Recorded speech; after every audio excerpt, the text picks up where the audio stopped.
Islamic Studio, like, comment and subscribe. ونشهد أن سيدنا ونبينا ومولانا محمدا صلى الله عليه وسلم عبده ورسوله إن الله وملائكته يصلون على النبي يا أيها الذين آمنوا صلوا عليه وسلموا تسليما اللهم صل على سيدنا مولانا محمد وعلى آل سيدنا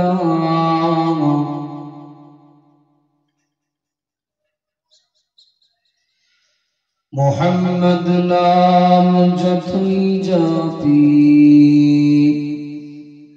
ততই মধুর লাগে এ নামে এত মধু আছে কে জানিত আগে আল্লাহুম্মা সাল্লি আলা সাইয়্যিদিনা মাওলানা মুহাম্মদ ওয়া আলা আলি সাইয়্যিদিনা مولانا محمد أما بعد أعوذ بالله من الشيطان الرجيم بسم الله الرحمن الرحيم منها خلقناكم وفيها نعيدكم ومنها نخرجكم تارة أخرى قال رسول الله صلى الله عليه وسلم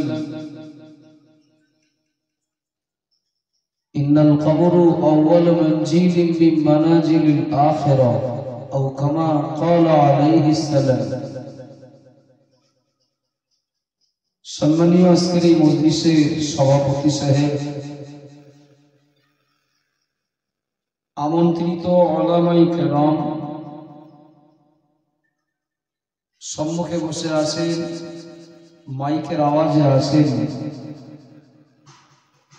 দিন দরদি, নবী প্রেমিক, আল্লাহওয়ালা, আল্লাহওয়ালি, বাপ ভাই, মা ও বোনেরা, আল্লাহ শুকরিয়া আদায় করছি যে আল্লাহ পাক রব্বুল আলামিন মৃত মানুষদের রূহের কবরস্থানের উদ্দেশ্যে এই দোয়া বা কবরস্থানের মজলিসের আয়োজন করার তৌফিক আল্লাহ দিয়েছেন। আমার অত্যন্ত প্রিয় ভাই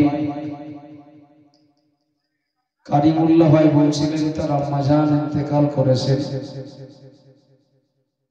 এছাড়াও তার বংশের থেকে আপনজনদের ভিতর থেকে যারা বিদায় নিয়েছেন সকলের রূহের কবরস্থানের উদ্দেশ্যে আজকের এই মজলিস আমরা শরীক হতে পেরেছি, তার জন্য আল্লাহর শুকরিয়া আদায় করি, মহব্বতে বলি আলহামদুলিল্লাহ। প্রিয় নবীর প্রতি অসংখ্য দরুদ ও সালাম, সকলে বলি সাল্লাল্লাহু আলাইহি ওয়াসাল্লাম। প্রিয় হাজিরিন, আমার পূর্ব মুহূর্ত পর্যন্ত অনেক মূল্যবান আলোচনা ভাইয়ের কাছে শুনছিলেন, আমিও কিছু কথা আলোচনার নিয়তে আপনাদের সম্মুখে উপস্থিত হয়েছি। যেহেতু এটা দোয়ার মজলিস,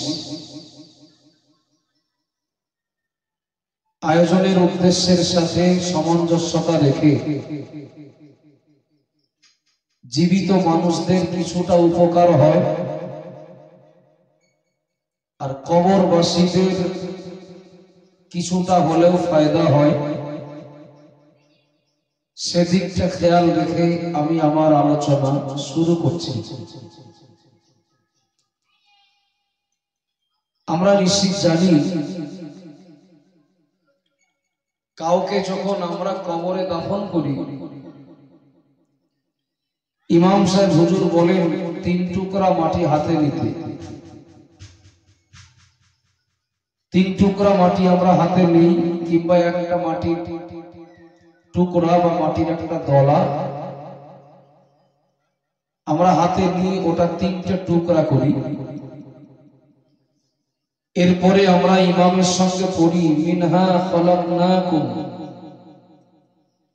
ওয়াফিহা নুঈদুকুম ওয়া মিনহা নুখরিজুকুম তারাতান উখরা।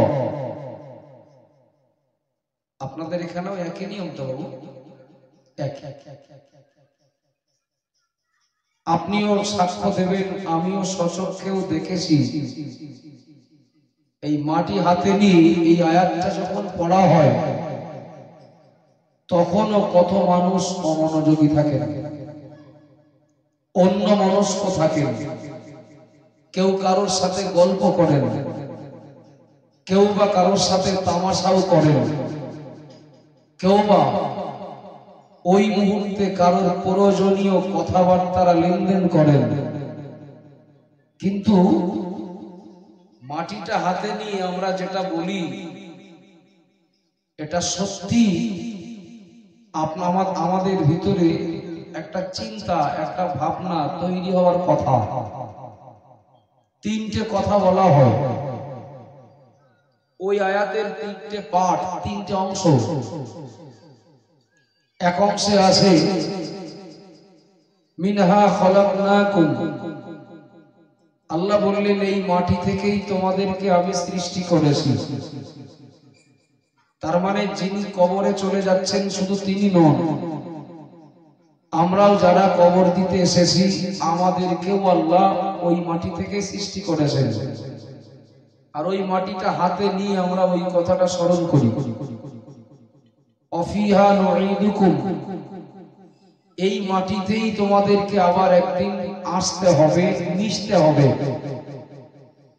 অর্থাৎ মাটিটা হাতে নিয়ে স্মরণ করা হয় যে আজকের একজন মানুষকে কবর দিতে আসলাম, শুধু তিনি নন, আমরা যারা এসেছি আমাদেরও একদিন অন্যেরা কবর দিতে আসবে। 3 নম্বরে স্মরণ করা হয় ওমিনহা নুখরিজুকুম তারাতান উখরা, ইতিপূর্বে যারা কবরে গেছেন, আজকের যিনি যাচ্ছেন, আগামীতে আমরা যারা যাব, সবাইকে আল্লাহ কবর থেকে একদিন ওঠাবেন। একজন মানুষকে কবর দিতে গিয়ে এই 3টে কথা আমরা মনে করে বলো বাড়ি আসি। কিন্তু দুঃখজনক বিষয় হলো আরবিটা হয়তো ইমামের সাথে তাল মিলিয়ে পড়ি, কিন্তু কি যে বললাম বুঝি হয়তো অল্প সংখ্যক মানুষ, বেশিরভাগ মানুষ বুঝি না বা অমনোযোগী। জীবনে বহু মানুষকে কবর দিলাম, কিন্তু আমারও একদিন অন্যেরা কবর দিতে আসবে,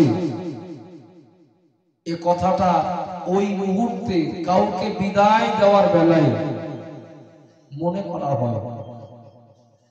আমার সম্মানীয় বাপেরা, ভাইরা যারা আছেন, আমাকে ভুল বুঝবেন না।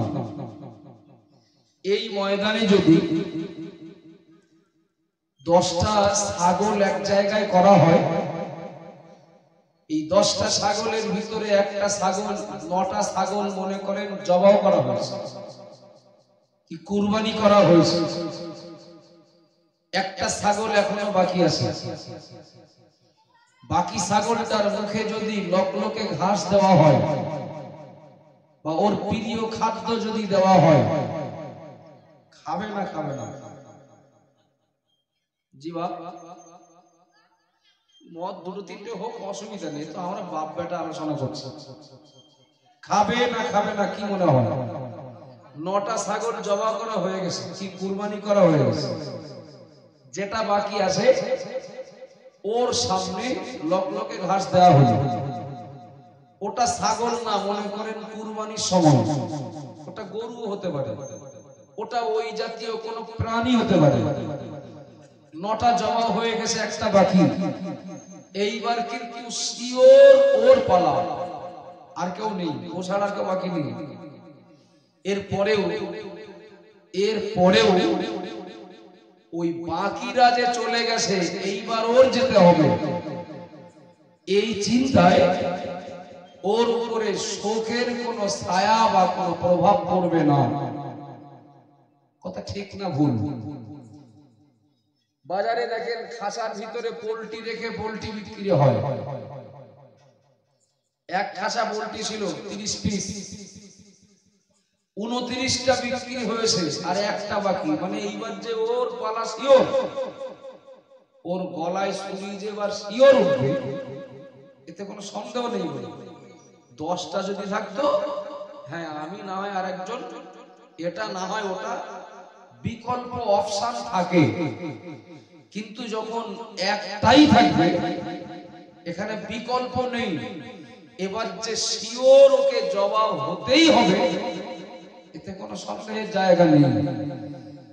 যে মুরগিটা বা যে পোল্ট্রিটা খাঁচার ভিতরে একা আসে, ছিল বলো ওর সঙ্গী 30 জন, 29টা পোল্ট্রির গলায় ছুরি উঠেছে, রান্নাও হয়েছে, হয়তো খাওয়াও হয়েছে, এইবার ওর গলায় ছুরি উঠবে।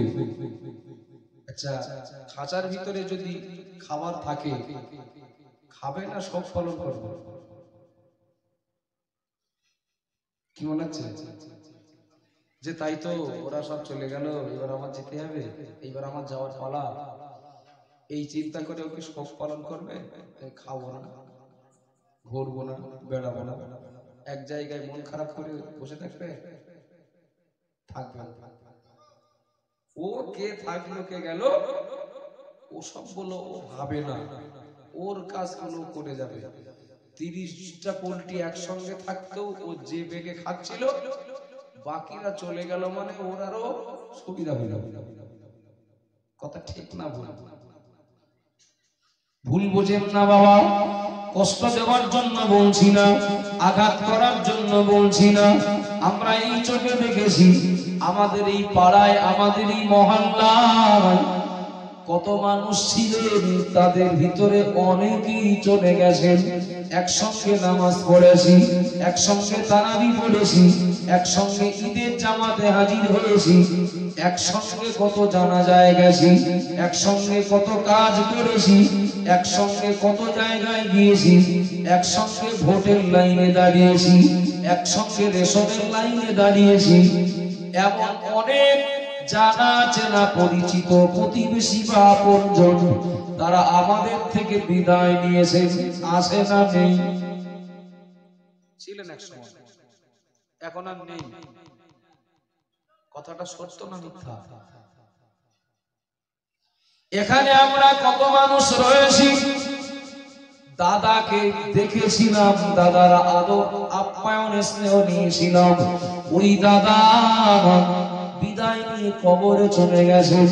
আদরের দাদিমাও গেছেন, নানাও গেছেন, নানিমাও গেছেন, বাপও গেছেন, কারোর মাও গেছেন। ভুল বোঝেন না বাবা, কত মানুষের মৃত্যু সংবাদ শুনেছি, কত মানুষের জানাজা পড়তে গিয়েছি, কত মানুষকে কবর দিয়েছি, কত মানুষের জন্য আল্লাহর কাছে দোয়া করেছি। এইবারে বলবেন তো, এইবার এই গ্রামে আজরাইল শিওর কার বাড়ি আসবে? বেঁচে আছেন মনে করেন 100 জন, এই 100 জনের ভিতরে আগে কে মরবে শিওর? কারো বলা ক্ষমতা আছে? 100 জন আছেন মনে করেন, ভুল বোঝেন না যে আমাদের গ্রামে, আপনাদের গ্রামে আজরাইল পাঠাচ্ছি, আমি পাঠালাম কে? 100 জন মানুষ আছেন এই গ্রামে, এই মহল্লাতে, এই 100 জনের ভিতরে আগে কে মরবেন কেউ বলতে পারবেন? মুয়াজ্জিন সাহেব ইমাম সাহেব মসজিদের মাইকে শুধু একটু বলবেন আসসালামু আলাইকুম। কটার সময়? সকাল 9টা, সকাল 10টায়। সেই একজন হসপিটালে ভর্তি, পাড়ার লোক জানে একজন সে অ্যাক্সিডেন্ট করেছে, 2 ঘন্টা আগে সংবাদ এসেছিল। এই গ্রামের লোক কম বেশি প্রচারে শুনে ফেলেছে। এই সালাম দিলেই সন্দেহ হবে, ও তাহলে ও লোক আর নেই। কিন্তু দেখা যায় মারাত্মক ভাবে অ্যাক্সিডেন্ট করা সে রোগী বেঁচে। দেখা যায় 1 সপ্তাহ হসপিটালে ভর্তি থাকা রোগী সে এখনো বেঁচে আছে।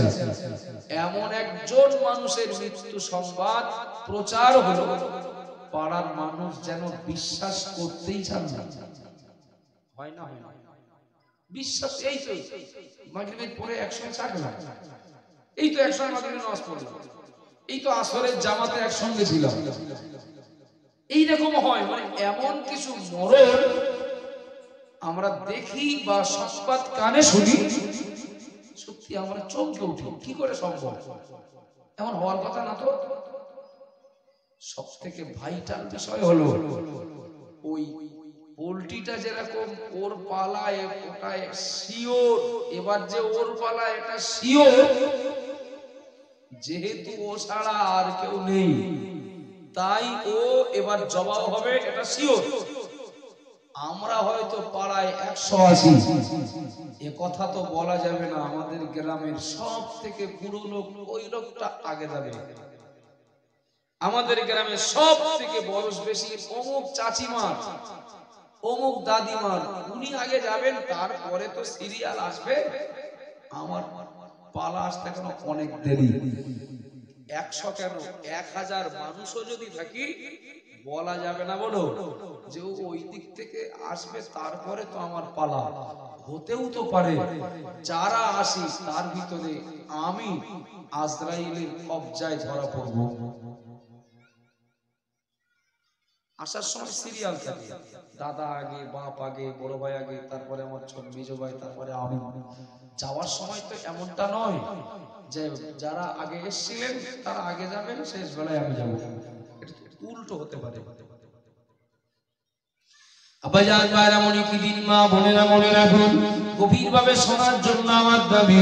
প্রিয় নবী মুহাম্মদুর রাসূলুল্লাহ সাল্লাল্লাহু আলাইহি ওয়াসাল্লাম নবী আমার বললেন, উম্মত মনে রাখো, মরণের ব্যাপারে আমি যা, তোমাদের জীবজন্তুরা যা জানে, অন্য প্রাণীরা যা জানে, তোমরা যদি ওই রকম জ্ঞান রাখতে, তোমাদের অধীনস্থ, তোমাদের পাড়া, তোমাদের গ্রামে, তোমাদের অন্যান্য প্রাণী, তোমাদের অধীনে যারা আছে, মৃত্যুর ব্যাপারে তোমরা যা জানো ওরা যদি তাই জানতো।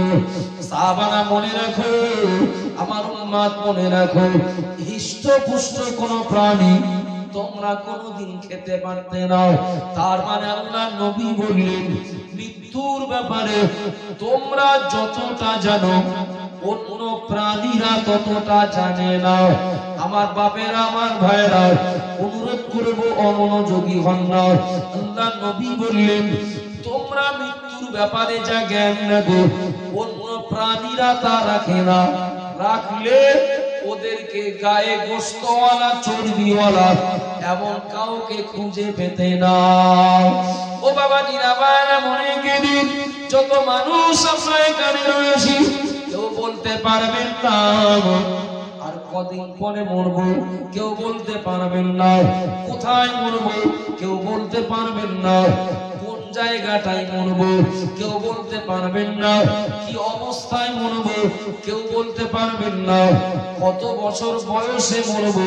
শুধু এতটুকুই জানি, মরবো, বাকি আর কিচ্ছু জানি না। কথা ঠিক না? খুব সূক্ষ্ম ভাবে বোঝার বিষয়। বা নবী বললেন, মৃত্যুর ব্যাপারে তোমরা যা জানো অন্য প্রাণীরা তা জানে না।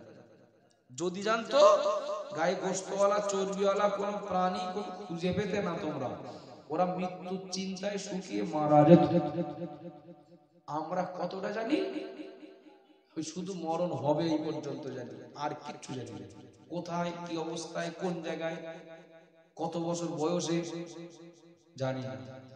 তাহলে আমরা যা জানি অন্য প্রাণীরা তা জানে না।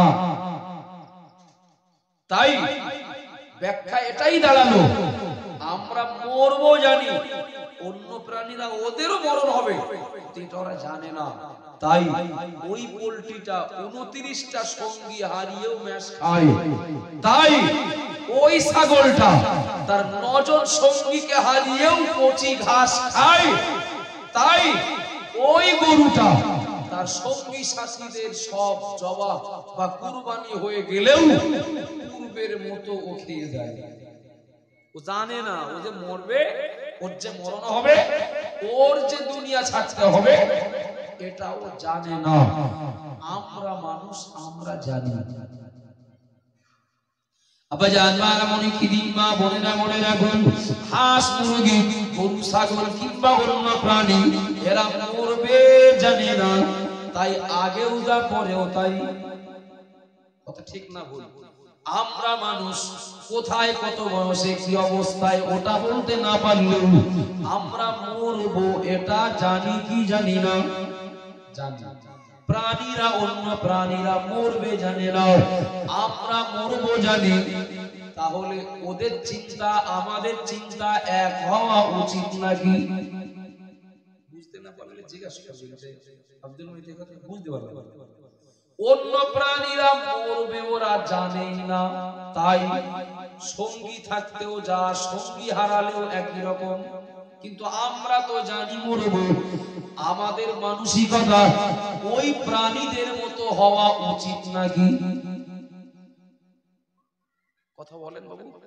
না না, ওদের মতো যদি আমরা ওই মানসিকতার হই, দাদা চলে গেলেন আমি সে যা ছিলাম তাই, বাপ চলে গেলেন আমি সে যা ছিলাম তাই, বড় ভাইও বেঁচে থাকতে আমি নামাজ পড়তাম না, গান শুনতাম, রোজা রাখতাম না, লটারি কাটতাম, বড় ভাইও মারা গেলেন আমি যা করছিলাম এখনো তাই করে যাচ্ছি। আমার বয়সের ছোট এমন কাউকে কবর দিয়ে আসলাম, দেখে আসলাম, তার জানাজা পড়লাম, তাকে কবর দিয়ে দোয়াও করে আসলাম, এরপরেও আমি যা ছিলাম তাই। যাচ্ছিলাম তাই মানে যেমন ধর্মহারা জীবন যাপন করছিলাম, একজনকে কবর দিয়ে এসেও সেই ধর্মহারা জীবন যাপন করছি। তাহলে ওই প্রাণীগুলোর মানসিকতার সঙ্গে আমার পার্থক্যটা থাকলো কোন জায়গায়? ভুল বলছি নাকি বাবা? একটু হ্যাঁ না বলেন, ভুল বলছি নাকি? অন্য প্রাণীরাও সঙ্গী হারিয়েও এদের কোনো অবস্থার পরিবর্তন হয় না, এরা যেমন ছিল তেমন। আমরাও সঙ্গী হারিয়ে, বাপকে হারিয়ে, মাকে হারিয়ে, দাদা দাদি নানা নানি, গ্রামবাসী পাড়া প্রতিবেশী কত মানুষকে হারালাম, কিন্তু ওই শোক ওই প্রভাব আমাদের উপরে পড়ে না যে এইবার হয়তো আমার পালাও হতে পারে, এইবার হয়তো আমার কাছেও আজরাইল আসতে পারে, এইবার হয়তো আমার চলে যাওয়ার সময় হতে পারে বাকিদের ভিতরে সবার আগে। এর কোনো প্রভাব দেখিনি তো বাবা, আপনার গ্রামে নয় সব জায়গায় তো একই। ওই প্রাণীগুলোর সঙ্গে শ্রেষ্ঠ সৃষ্টি মানুষের পার্থক্যটা থাকলো কোন জায়গায় বাবা? আমি দ্বিতীয় অংশে আর একটা কথা স্মরণ করিয়ে দিই, ভুল বোঝেন না, ভুল ব্যাখ্যা করবেন না। প্রথমে বলেছি অন্য প্রাণীরা মরবে জানে না, আমরা জানি। সুতরাং তাদের চলা আমাদের চলা, তাদের চিন্তা আমাদের চিন্তা এক হওয়া উচিত নয়, একটু আলাদা হওয়া উচিত, তা না হলে পার্থক্য থাকবে না। আমি দ্বিতীয় অংশে বলছি, একটু খেয়াল করে বলবেন নাকি বাবা, এই দুনিয়া যত ধর্মের মানুষ রয়েছে, আমি কারোর নাম মার্কিং করে বলছি না, ওটা আমার প্রয়োজন না। এই দুনিয়ায় যত ধর্মের মানুষ রয়েছে, বাকি সব ধর্মের মানুষদের থেকে কলেমা পড়া, ঈমান আনা, বিশেষ করে ইসলাম ধর্মাবলম্বী মুসলমান যারা, তারা তো বিশ্বাস করেন দুনিয়ার জীবনটা শেষ নয়, অনন্তকালের জীবন পরকাল রয়েছে। বাকি ধর্মের মানুষ যারা হয়তো একই গ্রামে একই পাড়ায় বাস করি, কিন্তু পরকালের প্রতি তাদের বলে কোনো বিশ্বাস নেই। ও বাবাজিরা ভাইরা মনে রাখুন, কবরের ভিতরে আযাব হতে পারে, কিংবা কবরে জান্নাতের নিয়ামত পাওয়া যেতে পারে, এই বিশ্বাস অন্য কারণ নেই। কবর থেকে উঠতে হতে পারে, উঠতে হবে বিচারের জন্য, আল্লাহর সহি দরবারে দাঁড়াতে হবে। আন উমরিহি ফীমা আফনাহু ওয়া আন শাবাবিহি ফীমা আবলাহু ওয়া মালিহি মিন আইনা ইকতাসাবাহু ওয়া আনফাকাহু ওয়া মাযা আমিলা বিমা আলিমা আও কামা কানা আলাইহিস সালাম। আল্লাহ নবী বললেন, সব মানুষগুলোকে, সব বান্দা বান্দীগুলোকে আল্লাহ প্রশ্ন করবেন, ও বাবা জিনা মানা, অন্য ধর্মের মানুষ যারা, তারা এই বিশ্বাস তো করেন না, আমরা এই বিশ্বাস করি কিনা?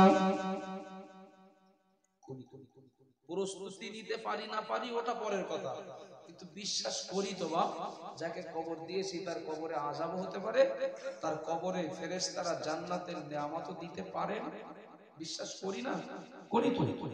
আমরাও কবরে যাব, ওই রকম আমাদেরও হবে, হয় আযাব হবে, নাই না হয় জান্নাতের নিয়ামত কবরে জুটবে।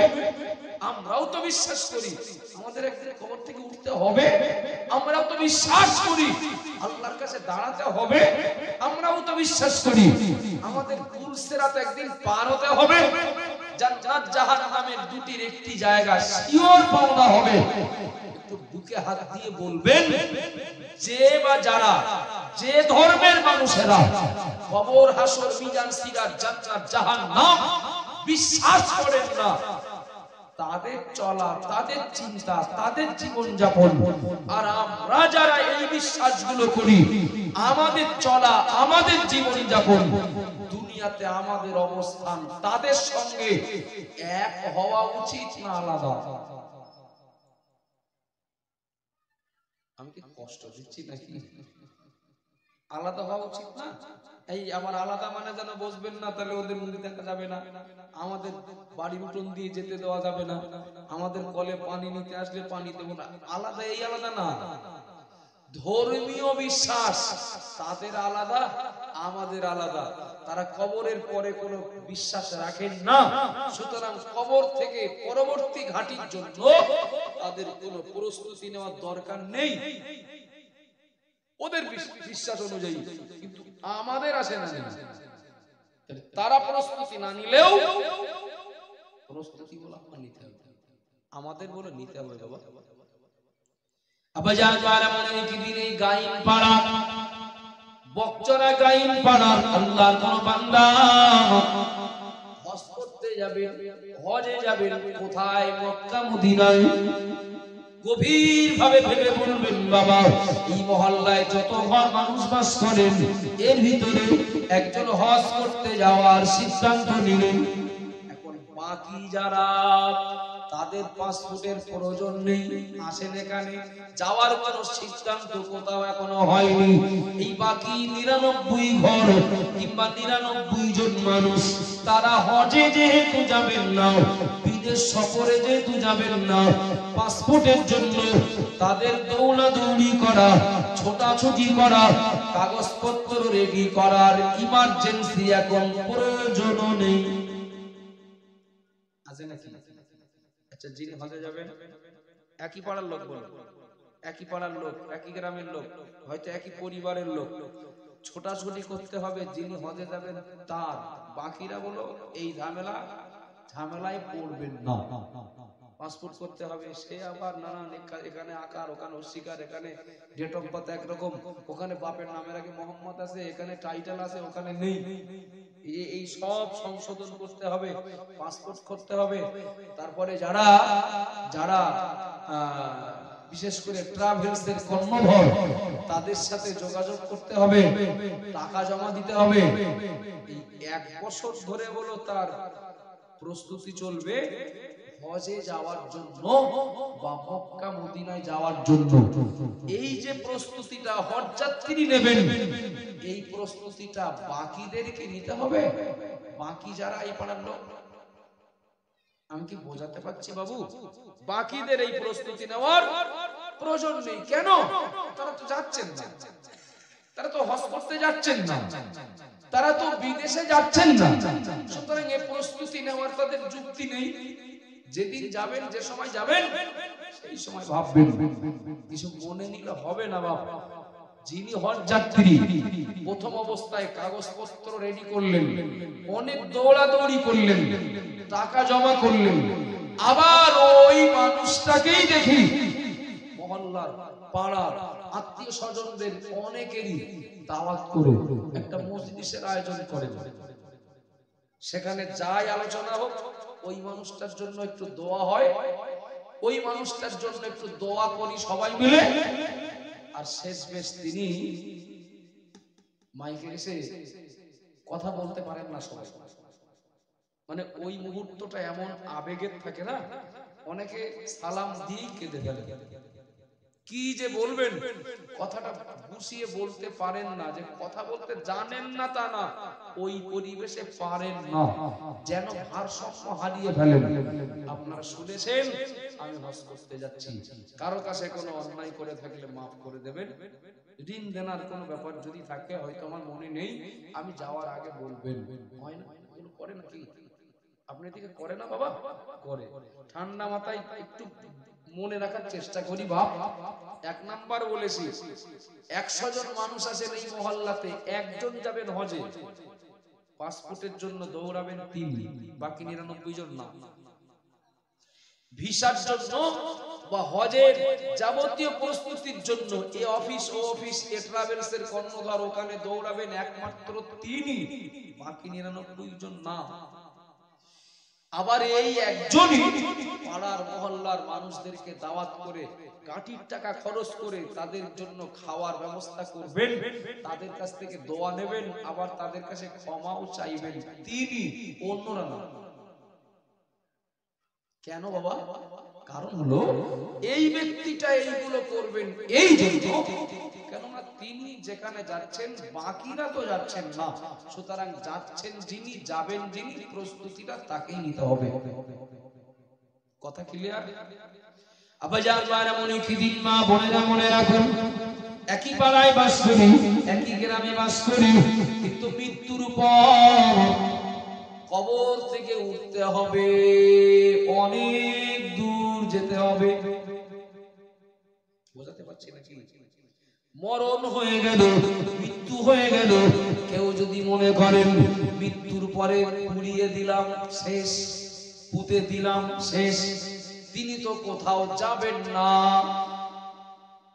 যেতে হবে তো প্রয়োজন মনে করেন না, তো তিনি প্রস্তুতি নেবেন কেন? ও বাবাজিরা, মায়েরা মনে রাখুন, আমরা যারা বিশ্বাস করি আমাদের অনেক দূর যেতে হবে। কবর, হাসর, মিজান, সিরাত, জান্নাত, জাহান্নাম, শেষ গন্তব্য পর্যন্ত যেতে হবে। একটু দয়া করে বলবেন নাকি এখন কবর থেকে পারলৌকিক জীবন যেতে হবে? বিশ্বাস যারা করেন না তাদের প্রস্তুতি নেওয়ার প্রয়োজন নেই, বা প্রস্তুতি নেওয়ার ধর্মীয় বিশ্বাসের দিক থেকে যুক্তি নেই। আমরা যারা বিশ্বাস করি আমরা যাব, কবরে যাব, হাসরে যাব, আল্লাহর সামনে যাব, মিজান পাল্লার কাছে যাব, পুরসেরাতের ধারে যাব, এই বিশ্বাস আমাদের যাদের রয়েছে, আমাদের তো গোছানো দরকার। কথা ঠিক না ভুল বাবু? আমার কথায় আপনাদের কষ্ট হচ্ছে নাকি? এই বিশ্বাস নেই যাদের, ছেড়ে দেন, ওরা কোথাবে গেল। কিন্তু আমাদের তো এই বিশ্বাসটা আছে, অনেক দূর যাব, অনেক দূর যেতে হবে। সুতরাং এই বিশ্বাসের উপরে দাঁড়িয়ে আমাকে তো গোছাতে হবে। কিছু মনে নেন না, অবাক হয়ে যায়, আশ্চর্য হয়ে যায়। যে মানুষটা কবরের পরে কোনো ঘাটি, কোনো মঞ্জিল বিশ্বাস করেন না, তিনিও যেভাবে চলছেন, আর আমি বিশ্বাসী, আমিও প্রায় একইভাবে চলছি। ভুল বলছি? ভুল বলছি বাপ? যিনি আদৌ পরকাল বিশ্বাস করেন না, তাকেও দেখছি আজান হলে চায়ের দোকানে বসে, কি বাড়িতে, কি মাঠে, কি জল করে ভেড়িতে। যিনি বিশ্বাসী তাকেও দেখছি একই রকম। যিনি বিশ্বাসটা করেন না তাকেও দেখছি গান শুনতে, যিনি বিশ্বাসটা করছেন তাকেও দেখছি তিনিও শুনছেন। যিনি পারলৌকিক জীবন বিশ্বাস করেন না তাকেও দেখছি লটারি কাটছেন, যিনি বিশ্বাস করছেন করেন তাকেও দেখছি তিনিও লটারি কাটছেন। যিনি পরকাল বিশ্বাস করেন না তাকেও দেখছি তিনি রমজানে সুস্থ শরীরে রোজা রাখছেন না। যিনি বিশ্বাসী তিনিও দেখছি রমজানে সব রোজা রাখছেন না। একরকম হয়ে যাচ্ছে না? এক হয়ে যাচ্ছে। পার্থক্যটা থাকলো কোন জায়গায় বাবা? পার্থক্যটা থাকলো কোন জায়গায়? বাকিরা হজে যাবে না, আমি যাব। বাকিরা গোছাবে না, এটা স্বাভাবিক, আমার তো গোছাতে হবে। বাকিরা আর এক জগতে যেতে হবে মানে না, ওদের গোছানোর যুক্তি হয় না। তো আমার যেতে হবে, আমার তো গোছাতে হবে। বিশ্বাস করুন, আমি অমুসলিম পাড়ার কথা বলছি না। এই মুসলিম পাড়া, মুসলিম মহল্লাগুলো যদি দেখি তাহলে 100-র ভিতরে কমপক্ষে 60 জন মানুষ বা 60টা পরিবার তাদের চলাফেরা, তাদের ওঠা বসা, তাদের খাওয়া দাওয়া, তাদের আয় উপার্জনের মাধ্যম, অর্থ ব্যয় করার রাস্তা, পোশাক পরিচ্ছদ, কথাবার্তা বিধর্মীদের সঙ্গে প্রায় জায়গায় হলো মিলে যাচ্ছে। যাচ্ছে না? যাচ্ছে না? ওদেরও ঘরের মা বোনেরা মহিলা সমিতি বন্ধনের সঙ্গে যুক্ত, আমারও ঘরের মা বোনেরা 100-র ভিতরে অন্তত 50-50 তারা ও দলে যুক্ত। পার্থক্যটা থাকলো কোন জায়গায়? পার্থক্যটা রাখলাম কোন জায়গায়? তাহলে এখানে দুটো কথা বলতে হবে।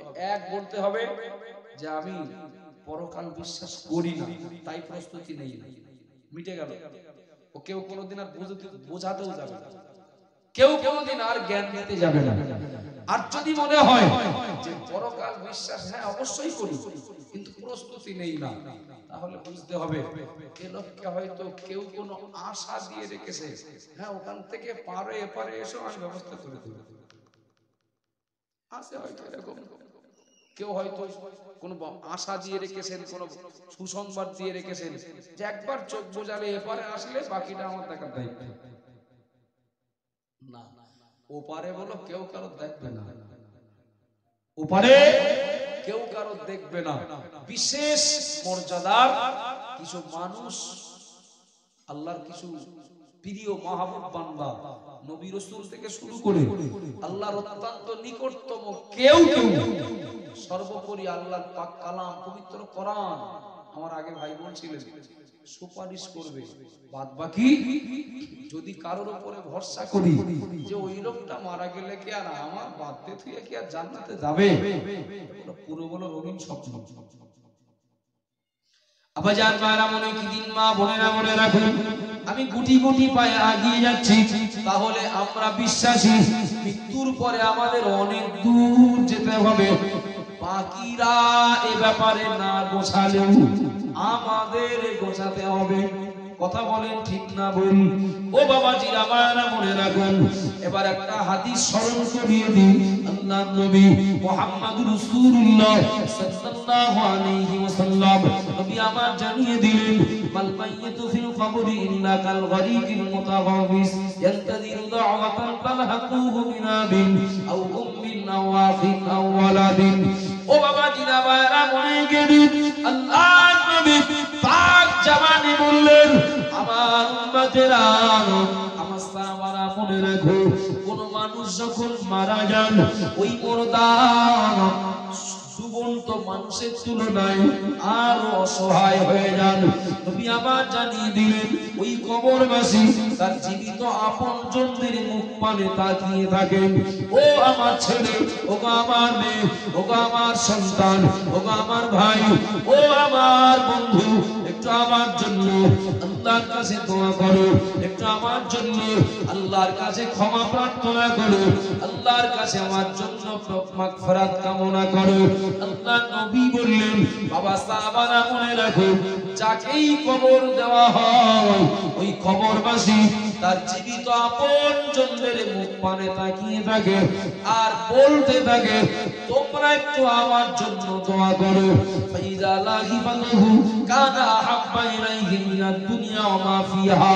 আল্লাহ নবী বললেন, মৃত মানুষটার জন্য তার আপনজনেরা যখন দোয়া করেন, আল্লাহর কাছে মাগফিরাত কামনা করেন, তার জন্য দান করেন, সওয়াব রেসানি করেন, আল্লাহ নবী বললেন, কানা আহাব্বা ইলাইহি মিনাদ দুনিয়া মা ফিহা। এই সওয়াব ওই মুর্দার কবরে আল্লাহর ফেরেশতারা পৌঁছে দেন। একটু সুবহানাল্লাহ বলেন। কানা আহাব্বা ইলাইহি মিনাদ দুনিয়া মা ফিহা। আল্লাহ নবী বললেন, ওই মুর্দা, ওই কবরবাসী জীবিতদের পাঠানো এই দোয়া, এই সওয়াব পেলে ওরা দুনিয়ার সব সম্পদের তুলনায় এটা পেলে বেশি খুশি হয়ে যান। সুবহানাল্লাহ বলেন। খুশি হয়ে বলেন না। খুব সূক্ষ্ম জায়গাটা, সূক্ষ্ম বুঝতে হবে। এক নম্বরে বোঝার বিষয়, এই কথার ভিতরে বোঝার বিষয়, হজ করতে যাব আমি, আমাকেই কিন্তু প্রস্তুতি নিয়ে যেতে হবে। চেক হবে তো বিমানবন্দরে, হবে না? এটা আমার একটুখানি অসুবিধা আছে তো, আমি যাই, আমার পরে খোকা পাঠিয়ে দেবে। ওই বাকির যেটা আছে না, ওটা আমার ছেড়ে পরে পাঠিয়ে দেবে। একটুখানি আমি চলে যাই। যেতে দেবে? যেতে দেবে বাপ? একদম শুরু থেকে বাউন্ডারিতে ঢোকার মুখেই চেক শুরু। ঢুকছে লোককে, যাত্রী না অন্য কেউ বা ক্ষতিকারক কেউ কিনা। এরপরেও এতদিন আগের থেকে প্রস্তুতি নেওয়ার পরেও প্লেনে পা দেওয়ার আগে অনেক জায়গায় চেক হয় না, হয় না? চেক হয় তো, কাগজপত্র চেক হয়, একেবারে অল বডি চেক হয়। দেখবেন একটা মেশিন আছে, ওই গায়ে ধরে যখন, যদি একটা সুসও থাকে, সেফটি পিনও যদি থাকে, তো ওই মেশিন সিগন্যাল দেবে না, দেবে না? ও বলো টাকাটাকে শুরু করবে, কি ব্যাপার, কি ব্যাপার, এখানে কি? তো ধৈর্য হারানোর কিচ্ছু নেই। খুব ভালো লাগছে, আপনারা উপস্থিতি হয়তো কম, তবে খুব মনোযোগ দিয়ে শুনছেন, এজন্য আমার বলতেও ভালো লাগছে। দরুদ শরীফ পড়ি। আল্লাহুম্মা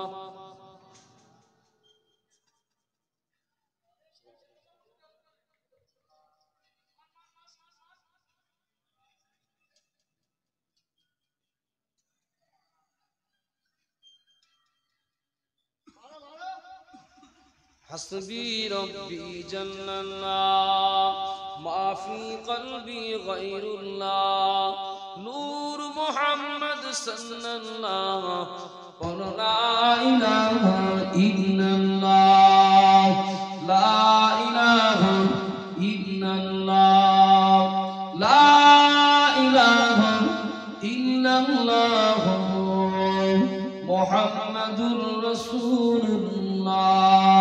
আল্লাহুম্মা সাল্লি আলা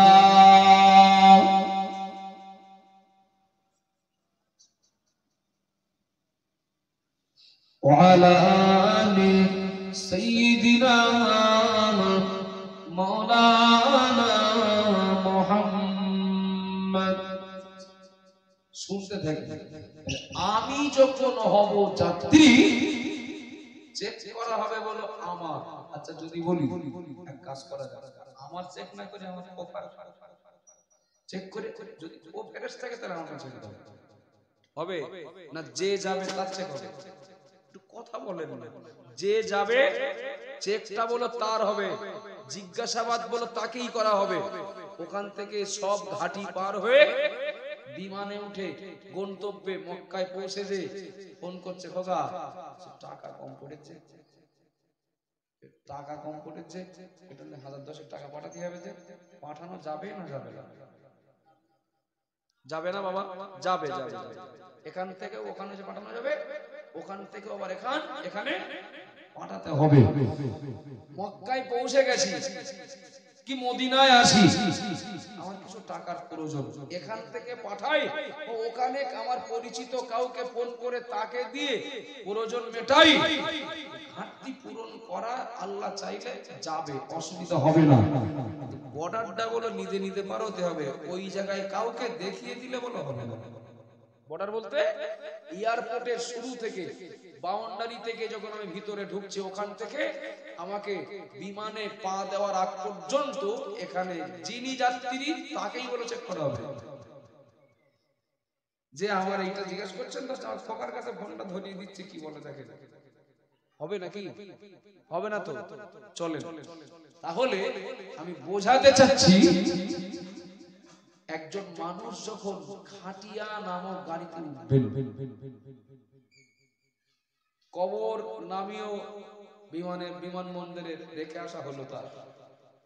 আল্লাহ নবী বললেন, ইন্নাল কবরু আউয়াল মানজিলিন মিন মানাজিলিল আখিরাহ ফাইন্না যামিনহু ফামা বা'দাহু আয়াসার মিনহু ওয়া ইল্লাম ইয়ানজু ফামা বা'দাহু আসাদ্দা মিনহু। আল্লাহ নবী বললেন, দুনিয়া শেষ, আখিরাতের প্রথম ঘাঁটি, অর্থাৎ দুনিয়া আখিরাতের মিডিল, ওটা হলো কবর।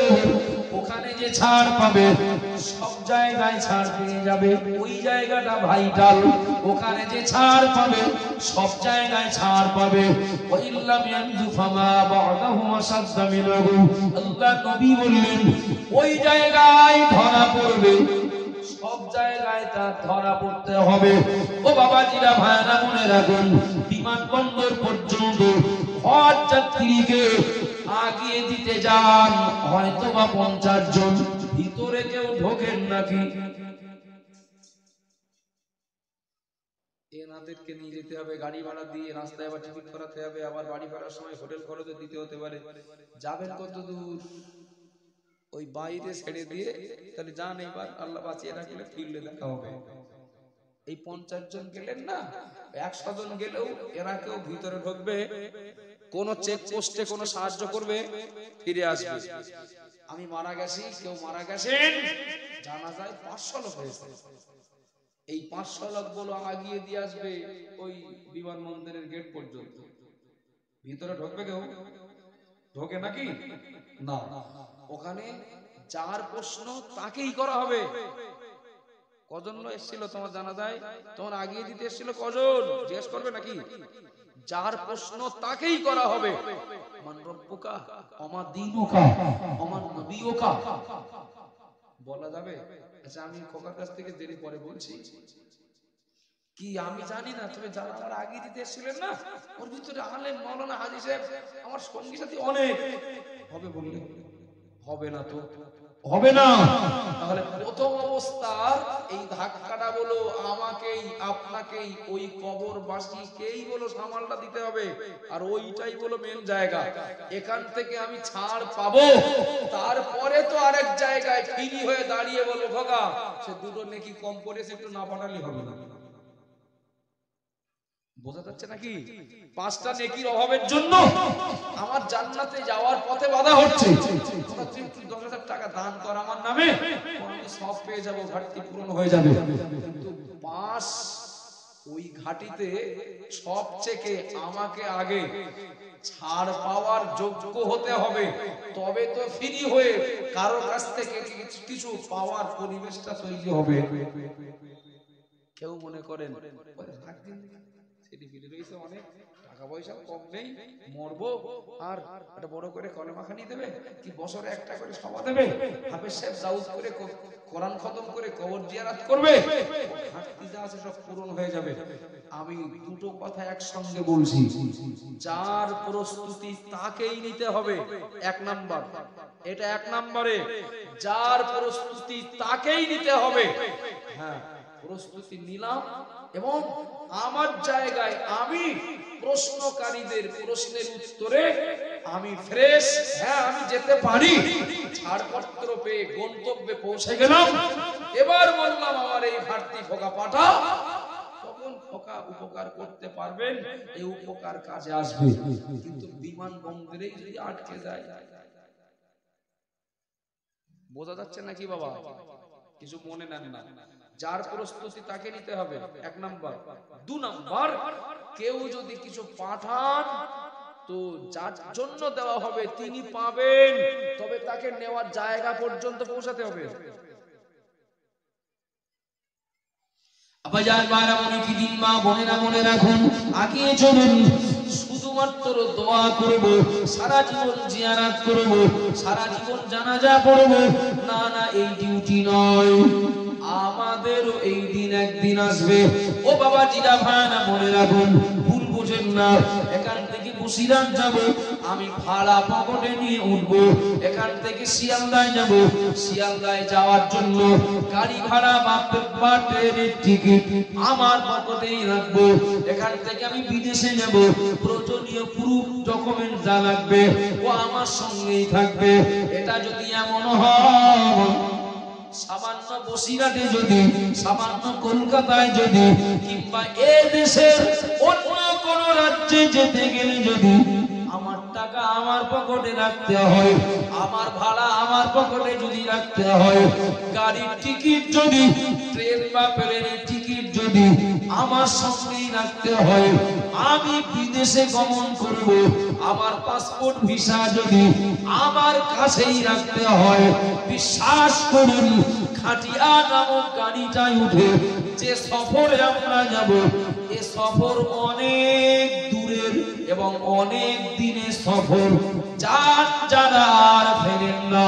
সুতরাং মনে রাখার দরকার, হজযাত্রীর হজে যাওয়ার প্রস্তুতির তুলনায় একজন প্রবাস যাত্রীর প্রবাসে যাওয়ার তুলনায়, কেউ একজন বিদেশে যাবেন, ওই বিদেশে যাওয়া ওই মানুষটার তুলনায় মজবুত প্রস্তুতি হওয়ার দরকার। কবর পথের যাত্রী যারা, পরকালের সফরের যাত্রী যারা, দুনিয়ার সব গাড়িতে উঠতে গেলে গোছানোটা যত মজবুত হওয়ার দরকার, তার তুলনায় অনেক বেশি মজবুত হওয়ার দরকার খাটিয়া নামক গাড়িটাই ওঠার সময়। ঠিক বলছি না ভুল বলছি? কেননা এই যে যাচ্ছি আর তো ফেরা হবে না, বাড়ি থেকে এটা নিয়ে আসি, এটা অবাক করেছে, এটা কম করেছে, হবে না বাবা। যার গোছান তাকে গোছাতে হবে। হ্যাঁ, পরে ছেলে কিছু দিলে, নাতি কিছু দিলে, ভাই কিছু দিলে পাবো, তাই বলে ওই ভরসায় কি গাড়িতে ওঠা যাবে? ভাড়া লাগবে না, কেউ না কেউ পাঠিয়ে দিলে তারপরে কন্ট্রাক্টরের ভাড়া দিয়ে দেবো। হয় বাবা, কেউ দিলে পাবো, তবে নিজের প্রয়োজনটা বলে পকেটে থাকতে হবে। সব বুঝি, সব বুঝি, এই জায়গাটাই কেন এতটা বুঝেও না বোঝার ভান করি? ক্ষতি কারণ হবে না, ক্ষতি নিজের হবে। কথা ঠিক না ভুল? ক্ষতি নিজের হবে। কিতাবটা আমার কাছে আছে এবং অত্যন্ত আমাদের জন্য শিক্ষামূলক এবং আমাদের জন্য প্রয়োজনীয় তথ্যে ভরা। মৌলানা আশরাফ আলী থানভী রহমতুল্লাহ আলাইহি বলেছি, আমি কখনো কোথাও কোন প্রসঙ্গে, আজকে যেহেতু এটা ঘরোয়া সভা আর মুর্দাদের জন্য সাবরে সানি, তো সামঞ্জস্যপূর্ণ মনে করে, উপকারে আসবে মনে করে কথাটা আবার স্মরণ করাচ্ছি। আশরাফ আলী থানভী রহমতুল্লাহ আলাইহি মতবাদগত দিক থেকে যদিও তিনি এক মতাদর্শের, আপনি আমি আর এক মতাদর্শের, ওটা আপন জায়গায়, কিন্তু আমার যেটা প্রয়োজন আমি সেটা বলছি। আশরাফ আলী থানভী তিনি ট্রেনে ওঠার জন্য টিকিট কাটবেন বলে লাইনে দাঁড়িয়ে আছেন স্টেশনে। আপনাদের অসুবিধা হচ্ছে নাকি বাবা? স্টেশনে লাইনে দাঁড়িয়ে আছেন। এখন লাইন আগিয়ে আস্তে আস্তে, এইবার যখন আশরাফ আলী থানভীর টিকিট নেওয়ার পালা, উনি ব্যাগ থেকে বা পকেট থেকে টাকা বার করে দিয়ে বললেন, আমাকে দুটো টিকিট দেবে। খুব মন দেবো বাবা, আমার ভাই মা বোন যারা শুনছেন খুব মন দেবো। বললেন আমাকে দুটো টিকিট দেবে, অথচ ব্যক্তি তিনি একা। যদি বলতেন দুটো দেবেন তো এক কথায় দিয়ে দিতেন। বললেন আমার জন্য একটা, আর আমার সঙ্গে এই যে ব্যাগ আছে না, এই ব্যাগের জন্য একটা টিকিট দেবেন, এর ভিতরে কিছু মালপত্র আছে, সাইড ব্যাগ যেটা বলে। শুনেই কাউন্টারে থাকা দায়িত্বশীল লোকটা বললেন, আপনার ওই ব্যাগের জন্য কোনো টিকিট আলাদা করে কাটতে হবে না, শুধু আপনারটা কাটলেই হবে, আপনারটা কাটলেই হবে। বাবা আমরা রাস্তাঘাটে ঘুরি, রাস্তাঘাটে চলি, প্রচুর জায়গাতে সারা বাংলাতে, সে হতে পারে এদিকে কাকদ্বীপ বকখালি, আর এদিকে হতে পারে উত্তরবঙ্গ, কি এদিকে আপনার পশ্চিম মেদিনীপুরের সে সীমানা, কি বাঁকুড়া, রাস্তায় অনেক পুলিশের সঙ্গে দেখা হয়। দূর থেকে ওরা কিন্তু একটা মেজাজ নিয়ে, একটা মুখ নিয়ে ওরা দাঁড়াতে বলে, লাইন মেরে দাঁড়াও দাঁড়াও, গাড়ি দাঁড় করালো, মুখ বাড়ি, আসসালামু আলাইকুম ভাই ভালো আছেন, হুজুর ভালো আছেন, কোথায় যাবেন এদিকে হয় কিন্তু এটা কম। মুফতি সাহেবকে জিজ্ঞাসা করবেন, রজব আলী সাহেবকে জিজ্ঞাসা করবেন, ও আরো যত হুজুররা নসিহতের মজলিসে যারা একটু খ্যাতি অর্জন করেছেন জিজ্ঞাসা করবেন এটা হয় কেন হয়। এই গ্রামেরই কোন ভাই হয়তো পুলিশের চাকরি করেন, তার ডিউটি এখন বাঁকুড়ায় হতে পারে। তো এখন রজব আলী সাহেব ভাই কি আমি যাচ্ছি, আমাকে চেনেন কি ভাইকে চেনেন, তাই কি ধরা দেবেন না? আমার বাড়ি বলো বক্সারা গ্রামে, একটু কথা বলেন, কাগজপত্র চেক করা তো দূরের কথা, একটু চা খেতে হবে, শিগগিরই একটু নামেন কি 2 মিনিট সময় দেন, অন্তত চা বলো খেতেই হবে, এটা না একটা পান বলে একটা খেতেই হবে। কাগজপত্র দেখা দেখি সে মাথায় ওঠে, হুজুরি একটু যত্ন করতে হবে, একটু আপ্যায়ন করতে হবে, এটাই বলো মাথায় ঢুকবে। আর এর বহু প্রমাণ আছে আমার কাছে, বহু প্রমাণ আছে। তো জানেন নিশ্চয়ই কাউন্টারে থাকা লোকটা আশরাফ আলী থানভী হুজুরকে ব্যক্তি হিসাবে বা তিনি একজন আলেম এটা তার বুঝতে বাকি ছিল না। তাই বললেন, হুজুর ওই আপনার জন্য কাটলেই হবে, এই ব্যাগটার জন্য কাটার দরকার নেই। মাওলানা আশরাফ আলী হুজুর বললেন, আমার জন্য 2টো টিকিটই লাগবে, একটা আমার জন্য আর একটা ব্যাগের জন্য।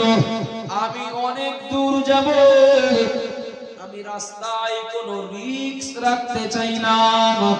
টিকিট কাউন্টারে থাকা লোকটা বললেন, ও মাওলানা, ও মাওলানা, আপনার এর জন্য কোনো রিস্কের ব্যাপার নেই, আপনার জন্যই শুধু একটা টিকিট কাটলেই হয়ে যাবে। আপনাকে আগের জন্য ব্যাগের ভিতরে মালপত্র যা আছে, পানির পত্র আছে, আপনার প্রয়োজনীয় যা আছে, ওর জন্য আপনার টিকিট লাগবে না। আশরাফ আলী হুজুর ততবারই বলছেন, আমি অনেক দূর যাব, আমি কোনো রিস্ক নিয়ে যেতে চাই না। আবার দায়িত্বশীল কাউন্টারের লোকটা বললেন, আপনি কত দূর যাবেন? আমি অনেক দূর যাব। কত দূর যাবেন?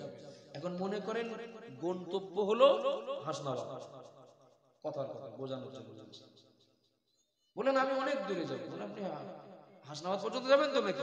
বলেন না আমি আরো অনেক দূর যাবো। ওর ওধারে তো, ওর ওপারে তো ট্রেন যাবে না। তো আপনি হাসনাবাদ পর্যন্ত যাবেন, টোটাল এই রাস্তায় ট্রেনে যত চেকার থাক, এই ব্যাগের ভিতরে কি আছে এর জন্য আপনার কাছে টিকিট চাইবে না, এর জন্য আপনার কাছে টিকিট চাইবে না, বেকার আপনি টিকিট কাটবেন। আব্বাজান মনে রাখুন, আশরাফ আলী হুজুর বললেন, হাসনাবাদ না, আমি আরো অনেক দূর যাব, আরো অনেক দূরে যাব। ও মাওলানা, ওর পরে তো ট্রেন আর যায় না, আর যায় না। না না, ট্রেন না গেলেও আমি যাব। কি করে যাবেন? আশরাফ আলী হুজুর বললেন, আমার গন্তব্য অনেক দূর, আমার গন্তব্য হাসনাবাদ নয়, আমার গন্তব্য হিঙ্গলগঞ্জ নয়, আমার গন্তব্য আমার বাড়ি পর্যন্ত নয়, আমার গন্তব্য আরো অনেক দূর। ও মাওলানা, কি বোঝাতে চাচ্ছেন আপনি?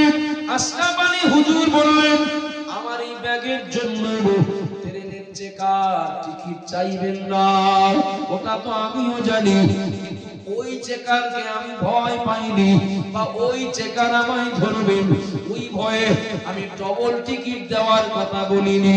আমি আশরাফ আলী থানভী, আমি একদিন মারা যাব, আমার লাশ গোসল দিয়ে কাফনের কাপড় জড়িয়ে আমার জানাজার নামাজ পড়ে আমার ভক্ত মুরিদান যারা, আমার আপনজন প্রিয়জন যারা, এরা সবাই আমাকে কবরে রেখে আসবে, আমাকে দাফন করে কেউ থাকবে না, সময় চলে আসবে। ও আল্লাহর বান্দা, আমি আশরাফ আলী থানভী ট্রেনের চেকার ধরবে ওইটা ভয় পাইনি, আমার ভয় লাগে সবাই যখন আমাকে রেখে চলে আসবে, আমার আল্লাহ ওই কবরের ভিতরে দুজন চেকার পাঠিয়ে দেবেন। ও বাবা ঠিকানা মুনকার নাকির নামিয়ে এই দুইজন চেকার আল্লাহ কবরে পাঠাবেন আমাকে চেক করার জন্য।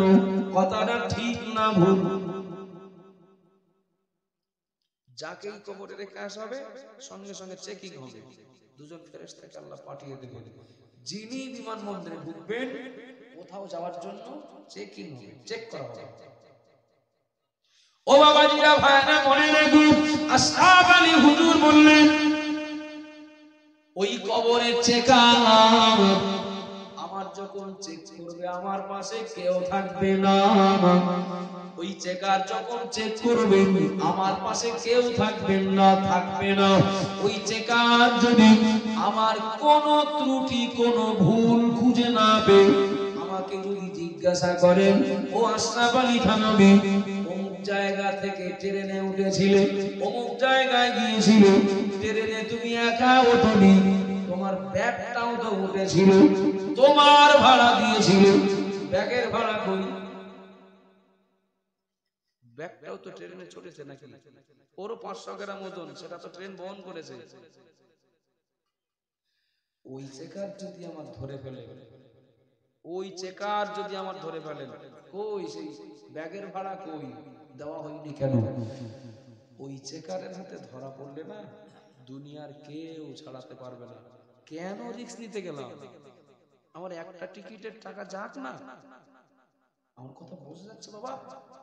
অনেক দূর যাব, যিনি যাবেন তার প্রস্তুতি নিতে হবে, যিনি যাবেন না তার প্রস্তুতির যুক্তি নেই, প্রয়োজন নেই।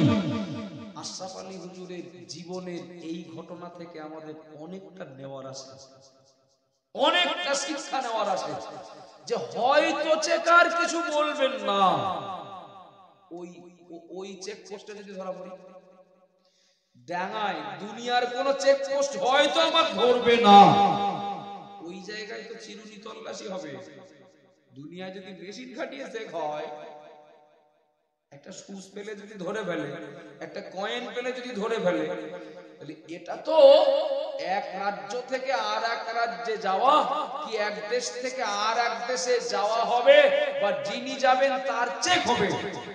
এক রাজ্য থেকে আর এক রাজ্যে যাওয়ার তুলনায়, এক দেশ থেকে আর এক দেশে যাওয়ার তুলনায়, এক জগৎ থেকে আর এক জগতে যাওয়ার চেকপোস্ট অবশ্য, এটা তো দুই জগতের মাঝখানে চেকপোস্ট, সাংঘাতিক চেক হবে। যদি বলা হয় আমি কিছু নিয়ে আসতে পারিনি, তবে আমার ছেলে বলে হাফিজ সাহেব, আমার বড় ভাই বলে মসজিদের ইমাম সাহেব, আমি হয়তো তেমন কিছু নিয়ে আসতে পারিনি, তবে দুনিয়ায় বলো ইট ভাটার মালিক ছিল, 50 বিঘে বলে জল পাচ্ছিল আমার, মাছ কম হবে না বেশি হবে বলে মনে হয়? এই সব কথা বললে মার কম হবে বলে মনে হয় না বেশি হবে? কোনো কথা চলবে না ভাই, তুমি যাত্রী, তুমি যাবা, তোমার ডকুমেন্ট দাও, তোমার প্রুফ দাও, বা তুমি যেহেতু যাত্রী যেতে গেলে যা প্রয়োজন জমা খরচ তুমি দাও, ডাঙার লোক দেবে না, বাড়ির লোক দেবে না। হ্যাঁ, পার পেয়ে গেছি, ফেরেশতাদের কাছ থেকে প্রশ্ন উত্তরে আমি পাস করেছি, তবে আমার একটু ঘাটতি আছে। পাস করলেই যে সে সব উত্তর দিয়েছে তা না, বলো একটা 5 নাম্বারের একটা লিমিট থাকে, 100-র ভিতরে 30 পেলে পাস, কথার কথা, ঠিক আছে, পরের ক্লাসে তুলে দেবে, তবে পজিশন খুব ভালো হবে না। কথা বোঝা যাচ্ছে নাকি বাবা? পাস করে গেলাম কিন্তু আমি খুব ভালো জায়গায়, খুব ভালো অবস্থায় নেই।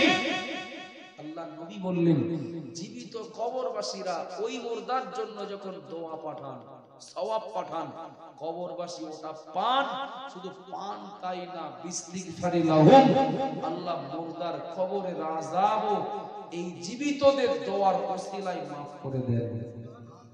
একটু মহব্বত করে বলেন না সুবহানাল্লাহ।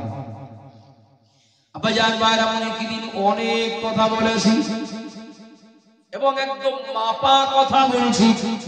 যারা মারা গেছেন ওদের জন্য দোয়া করলে ওরা পাবেন, তবে বেঁচে আছি আমরা যারা একেবারে যেন পরের ভরসায় ছেড়ে দিয়ে খালি হাতে না যাই। বেঁচে আছি আমরা যারা একেবারে পরের ভরসায় আমি যেন খালি পকেটে খাটিয়া নামক গাড়িটাই না উঠি, বিনা টিকিটে বিনা ভাড়ায় আমি ওই গাড়িটাই যেন না উঠি।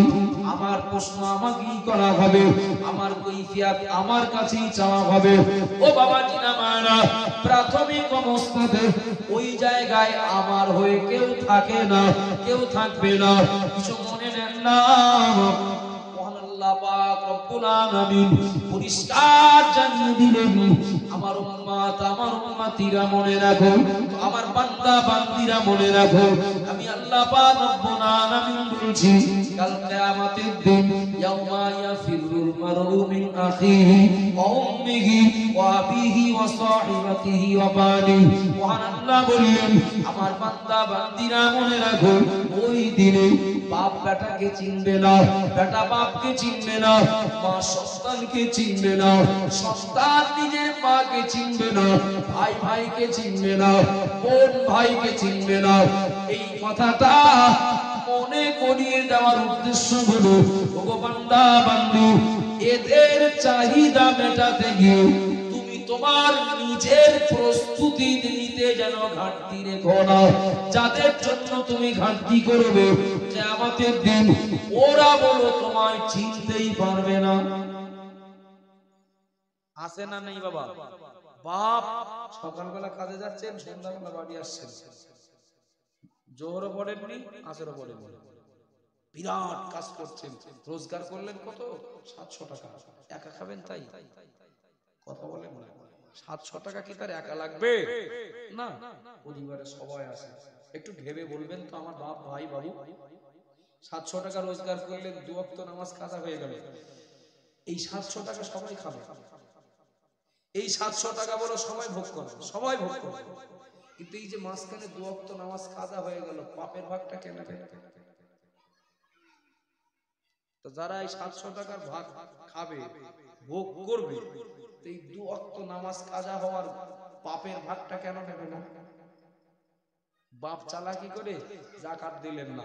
10 যদি হিসাব করে দেখি 4 লাখ টাকা আছে আমার, ঋণ দেনা বাদ দিয়ে গচ্ছিত সম্পদ, এখন যাকাত দিতে গেলে 10,000 টাকা আমার চলে যাবে। তুলনায় আমি 2 ছেলের 5,000 করে ভাগ করে দেব, কিংবা রেখে দিলে এই 2 ছেলে 5,000 করে পাবে। বাবা 10 লাখ টাকা, এই 4 লাখ টাকা 2 ছেলেকে ভাগ করে দিলাম যাকাত না দিয়ে, আর যাকাতটা দিলে এদের 5,000 করে কমতো, 5,000 করে ঘাটতি হতো। এখন আমি 5,000 ঘাটতি না করে 2 লাখ টাকা করে দুজন সমান সমান করে দিলাম। আমি বাপ বলো খাইনি, আমি বাপ বলো ওর থেকে কিছু কেটেও রাখিনি। এই 4 লাখে 10,000 টাকা যাকাতের টাকা ছিল, যাকাতটা না দিয়ে ওদের 2 লাখ করে ভাগ করে দিলাম। ওরা টাকা ভাগ পেয়ে ও টাকা ওরা ভোগ করবে, কিন্তু এই যে 10,000 টাকার আমি যাকাত ফাঁকি দিলাম, টাকা বলো ওরা ভোগ করবে, কিন্তু আমি যে আল্লাহর হুকুমটা অমান্য করলাম, এই পাপের ভাগটা কে নেবে? ওটা বলো নিজে। কি সুন্দর সিস্টেম বলেন যে, সে বলে অনেকে এটা গ্রাম্য প্রবাদের কথা, যে খালাম না নিলাম না লাগলো ভালো, এরকম কি একটা কথা বলে, মানে ও ধারে কাছে গেলাম না, দেখলাম না, খেলাম না, অথচ দোষ সব আমার। কিছু মনে নিলে হবে না বাবা। যদি কোনো অন্যায় কাজের সূচনা করে আমি দুনিয়া থেকে বিদায় নেই, বিশ্বাস করুন ওর দ্বারা যদি কিছু প্রফিট হয়, ওর দ্বারা যদি কিছু সম্পদ বাড়ে, কিংবা পরিবার উপকৃত হয়, অন্যায়ের বীজ বা সূচনাটা যদি আমি করে থাকি, ভোগ করবে বলো সবাই, আর কিয়ামতের দিন ধরবে বলো আমার একা, ধরবে আমার একা। কিছু মনে নেন না, আমি শেষের দিকে চলে আসছি।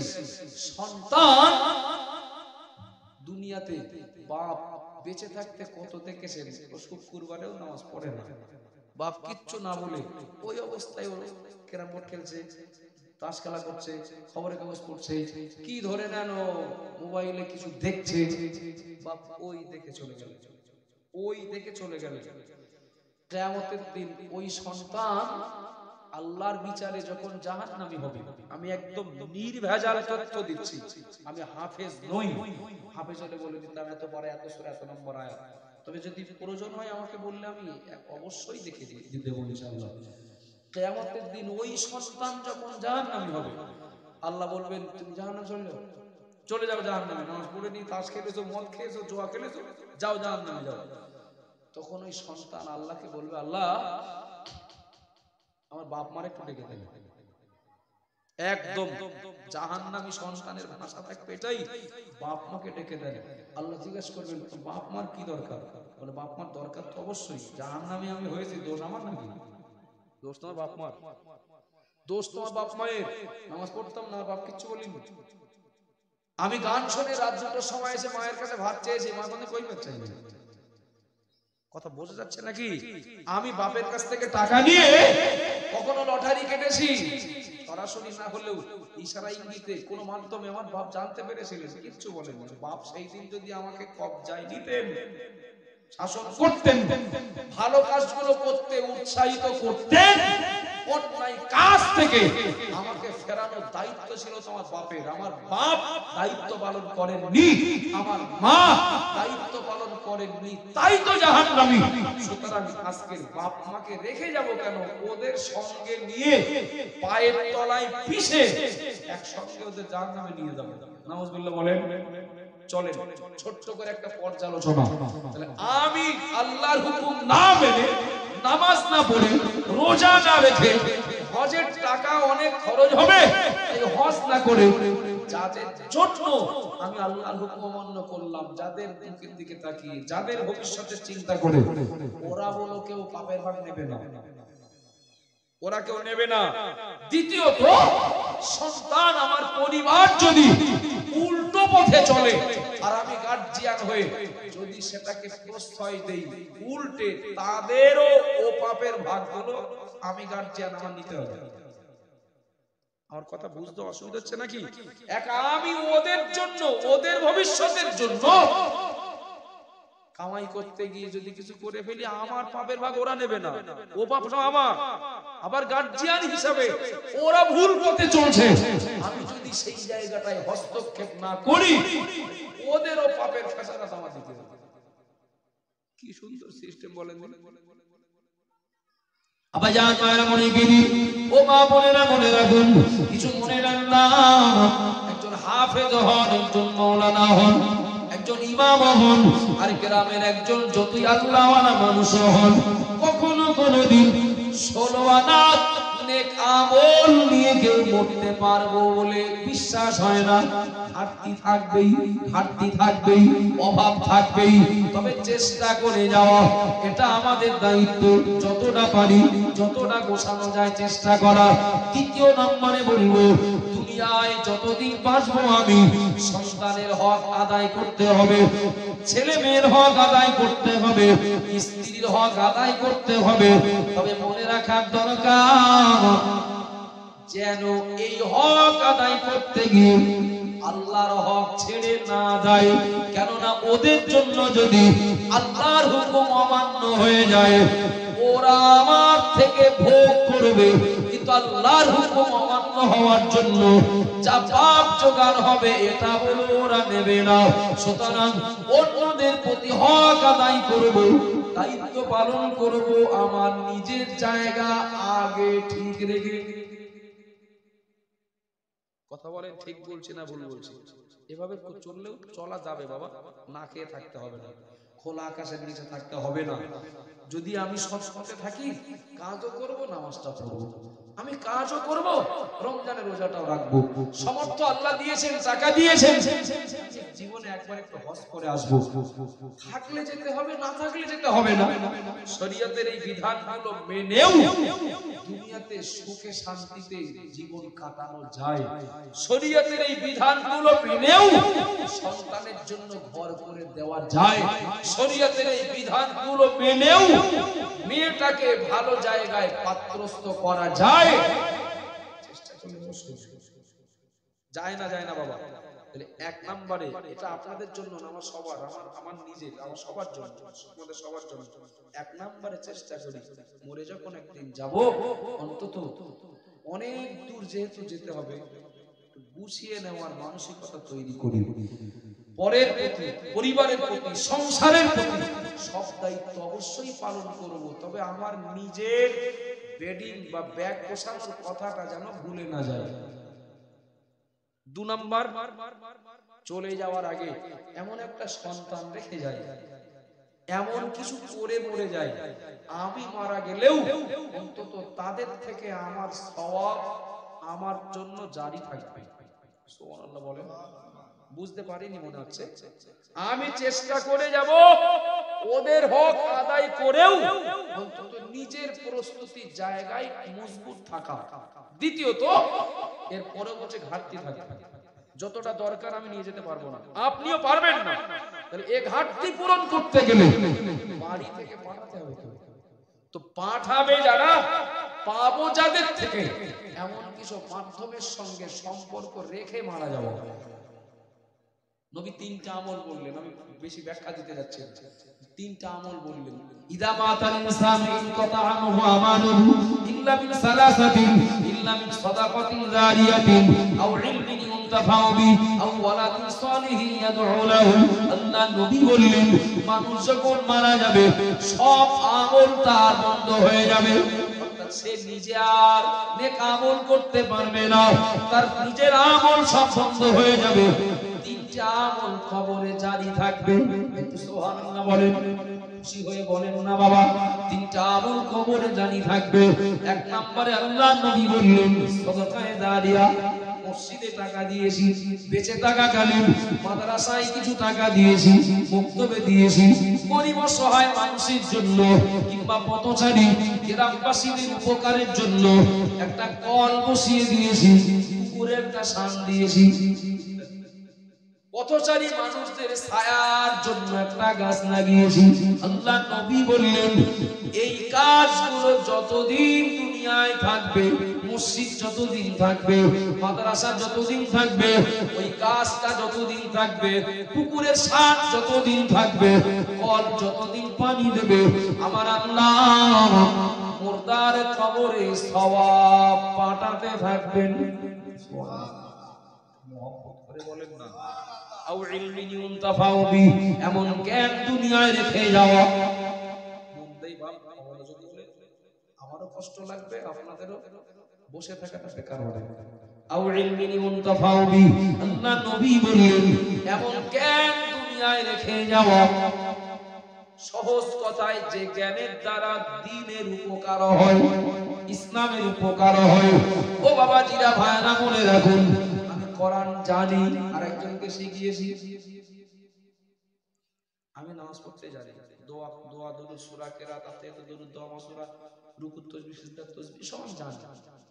আমি এইগুলো আরেকজনকে জানালাম, তিনি আবার আরেকজনকে জানালেন। বোঝা যাচ্ছে নাকি? এইভাবে 5টা মানুষকে কোরআন শেখালাম, 5টা মানুষকে নামাজ শেখালাম, ধরেই নিলাম সে কোন আমার নজরানা দেয়নি, সে আমার পারিশ্রমিক দেয়নি। এখন আমি শিখিয়ে মারা গেছি, আমার শেখানো, আমি নিজে শিখিয়েছিলাম, দেখে সেই লোকটা নামাজ পড়ছেন, তার নামাজ পড়ার ভিতর দিয়ে যে সওয়াব সে পাবে, আমাকেও আল্লাহ সওয়াবের পার্সেন্টেজ কবরে পৌঁছে দিবে।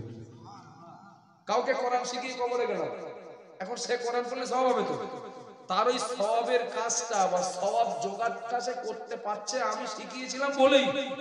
সে কোরআন পড়বে, সওয়াব পাবে, আমি শিখিয়েছিলাম, আমার কবরে সওয়াব যাবে। সুবহানাল্লাহ বলেন। কারো হয়তো মনে হবে তাহলে তো আসল ব্যক্তির ঘাটতি হয়ে যাবে। না, আচ্ছা আমি একটা মোমবাতি জ্বালালাম, মনে করেন এসে এখান থেকে 20 বছর আগে 10 বছর আগে টেমি বললে অনেকে বুঝতে পারতেন কি হারকেন।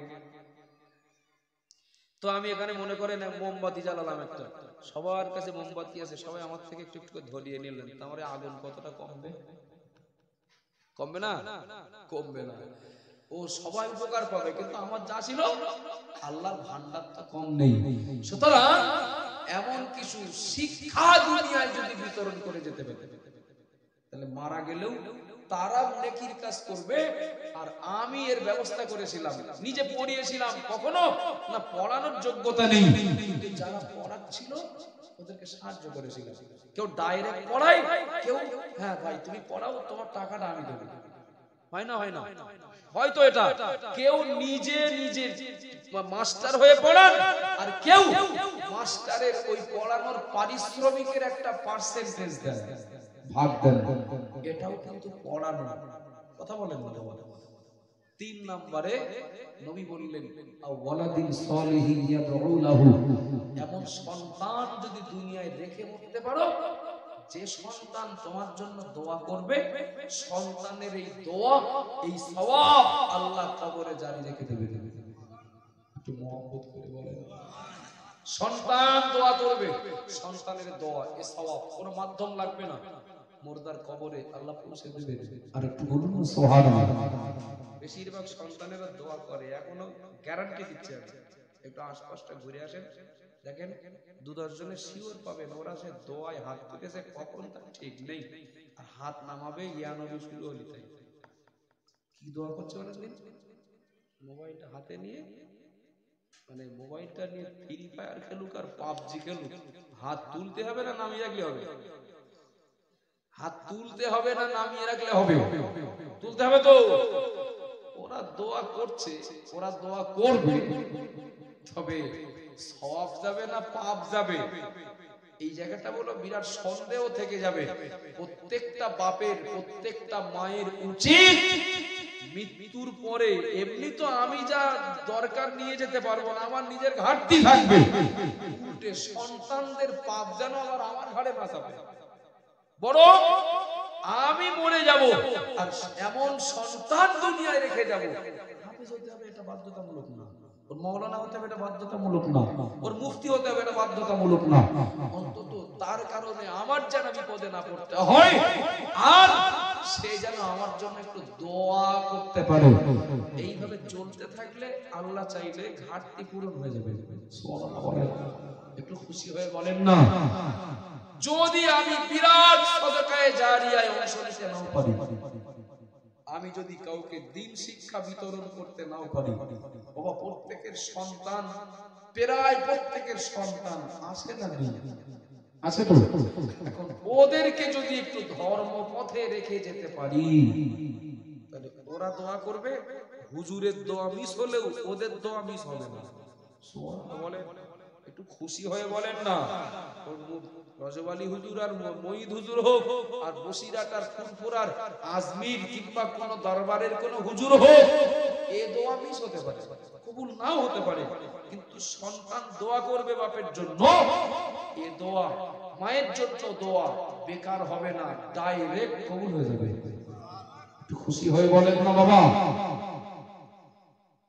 বাপ মা বেঁচে থাকতে যদি সন্তান দোয়া করার জায়গায় না দাঁড়ায়, বাপ মা বেঁচে থাকতে সন্তান শুক্রবারের দিন নামাজ পড়তে যদি না যায়, তাহলে মারা গেলে ও যে কত বড় আল্লাহর ওলি হবে কিছুটা আন্দাজ করা যায় তো নাকি?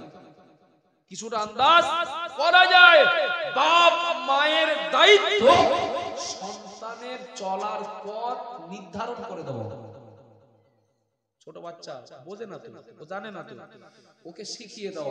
কোন সন্তান দেখেন 10 বছরে কোরআনের হাফেজ, একটু আলহামদুলিল্লাহ বলেন, একটু আলহামদুলিল্লাহ বলেন। 10 বছরে কোরআনের হাফেজ, আবার দেখেন 10 বছরে কেউ বহু গানের হাফেজ হয়েছে। হয়েছে না হয়নি? মায়ের পেট থেকে কোরআন নিয়েও আসেনি, মায়ের পেট থেকে গান নিয়েও আসেনি। এখন সন্তান আসে নিষ্পাপ হয়ে, কোন পথে পরিচালিত হবে পথ দেখিয়ে দেওয়ার দায়িত্ব, ট্রাফিকের দায়িত্ব পালন করার এই ডিউটি গুলো বাপ মায়ের উপরে।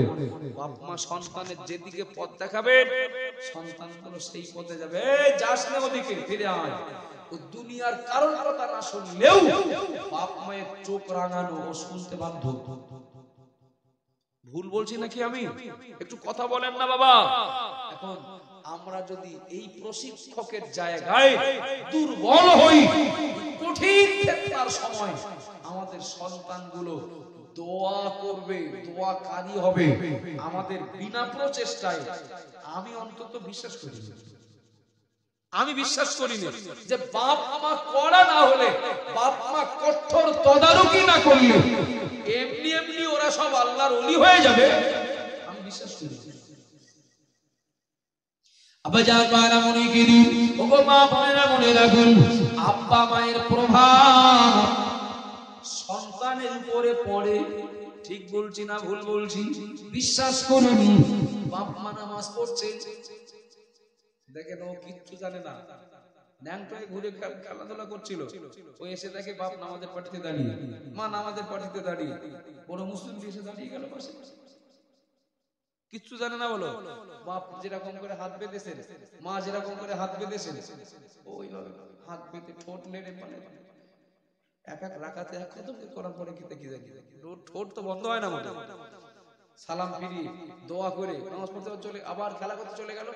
আচ্ছা, বাচ্চারা কিছুই জানে না, বোঝে না, বাপ নামাজ পড়ছে ওই দেখে ছেলেটা নামাজ পড়তে দাঁড়িয়েছে, এরকম দেখেছেন না দেখেন? মা নামাজ পড়ছে, বাচ্চাটা ওটা যে নামাজ এটাই জানে না, মা যেহেতু কিছু করছে বাচ্চাটা তার অনুসরণ করছে। করে না? করে না? করে তো।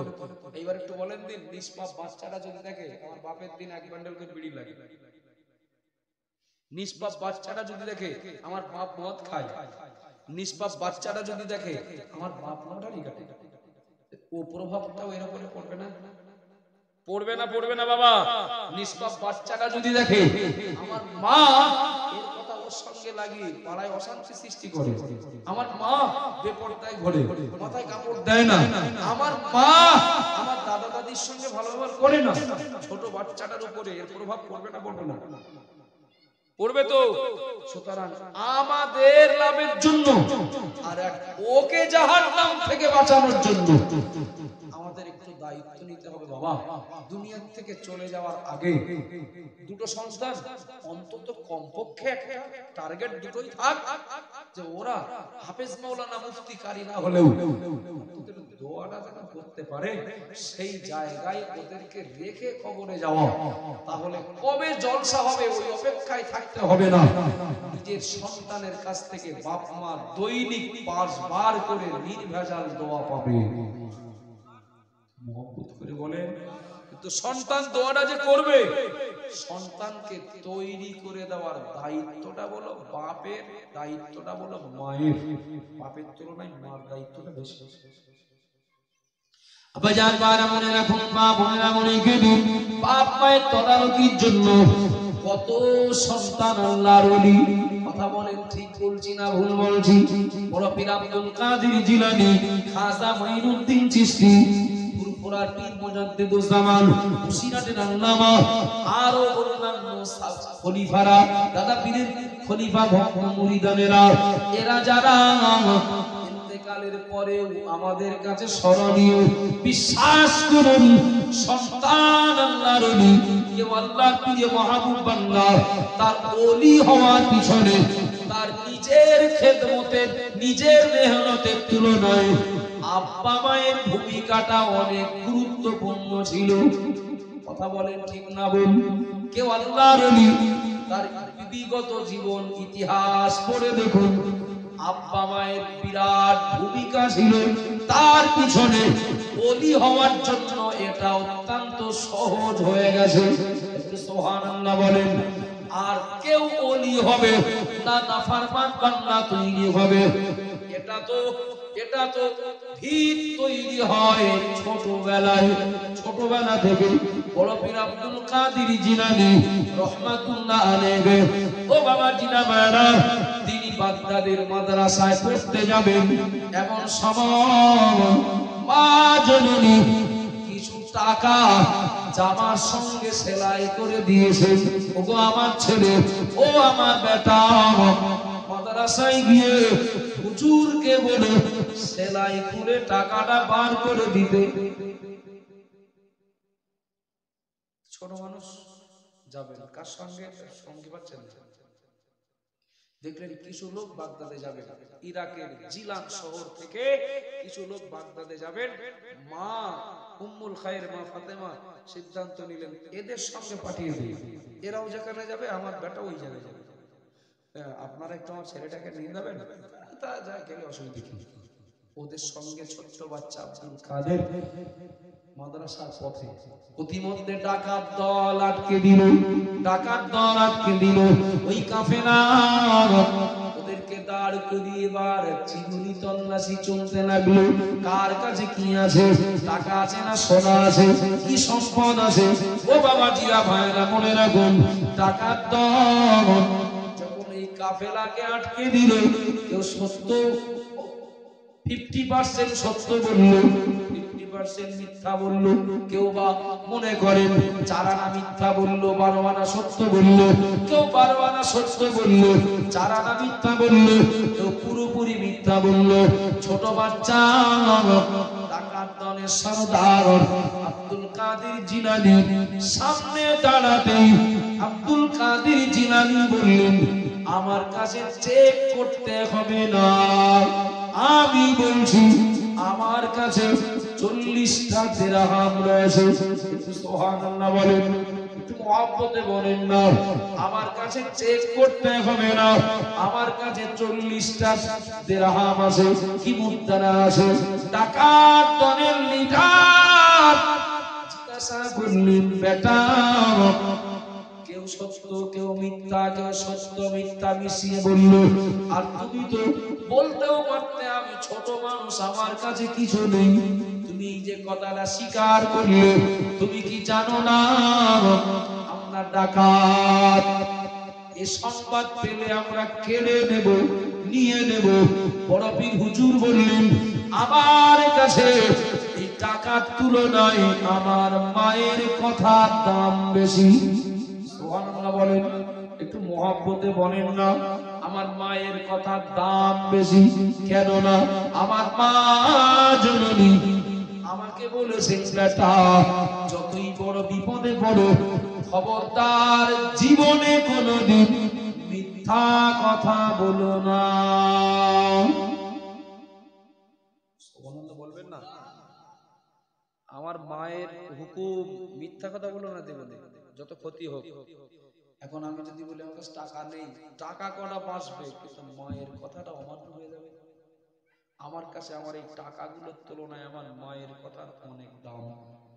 সুবহানাল্লাহ বলেন। মাদ্রাসার হুজুরের কাছে শুনেছি, মায়ের কথা অমান্য করলে আল্লাহ গুনাহ দেন, আল্লাহ পাপ দেন। বোঝা যাচ্ছে বাপ? ডাকাতি করার মানসিকতা ব্রেন থেকে উড়ে গেল ডাকাত দলে সর্দার।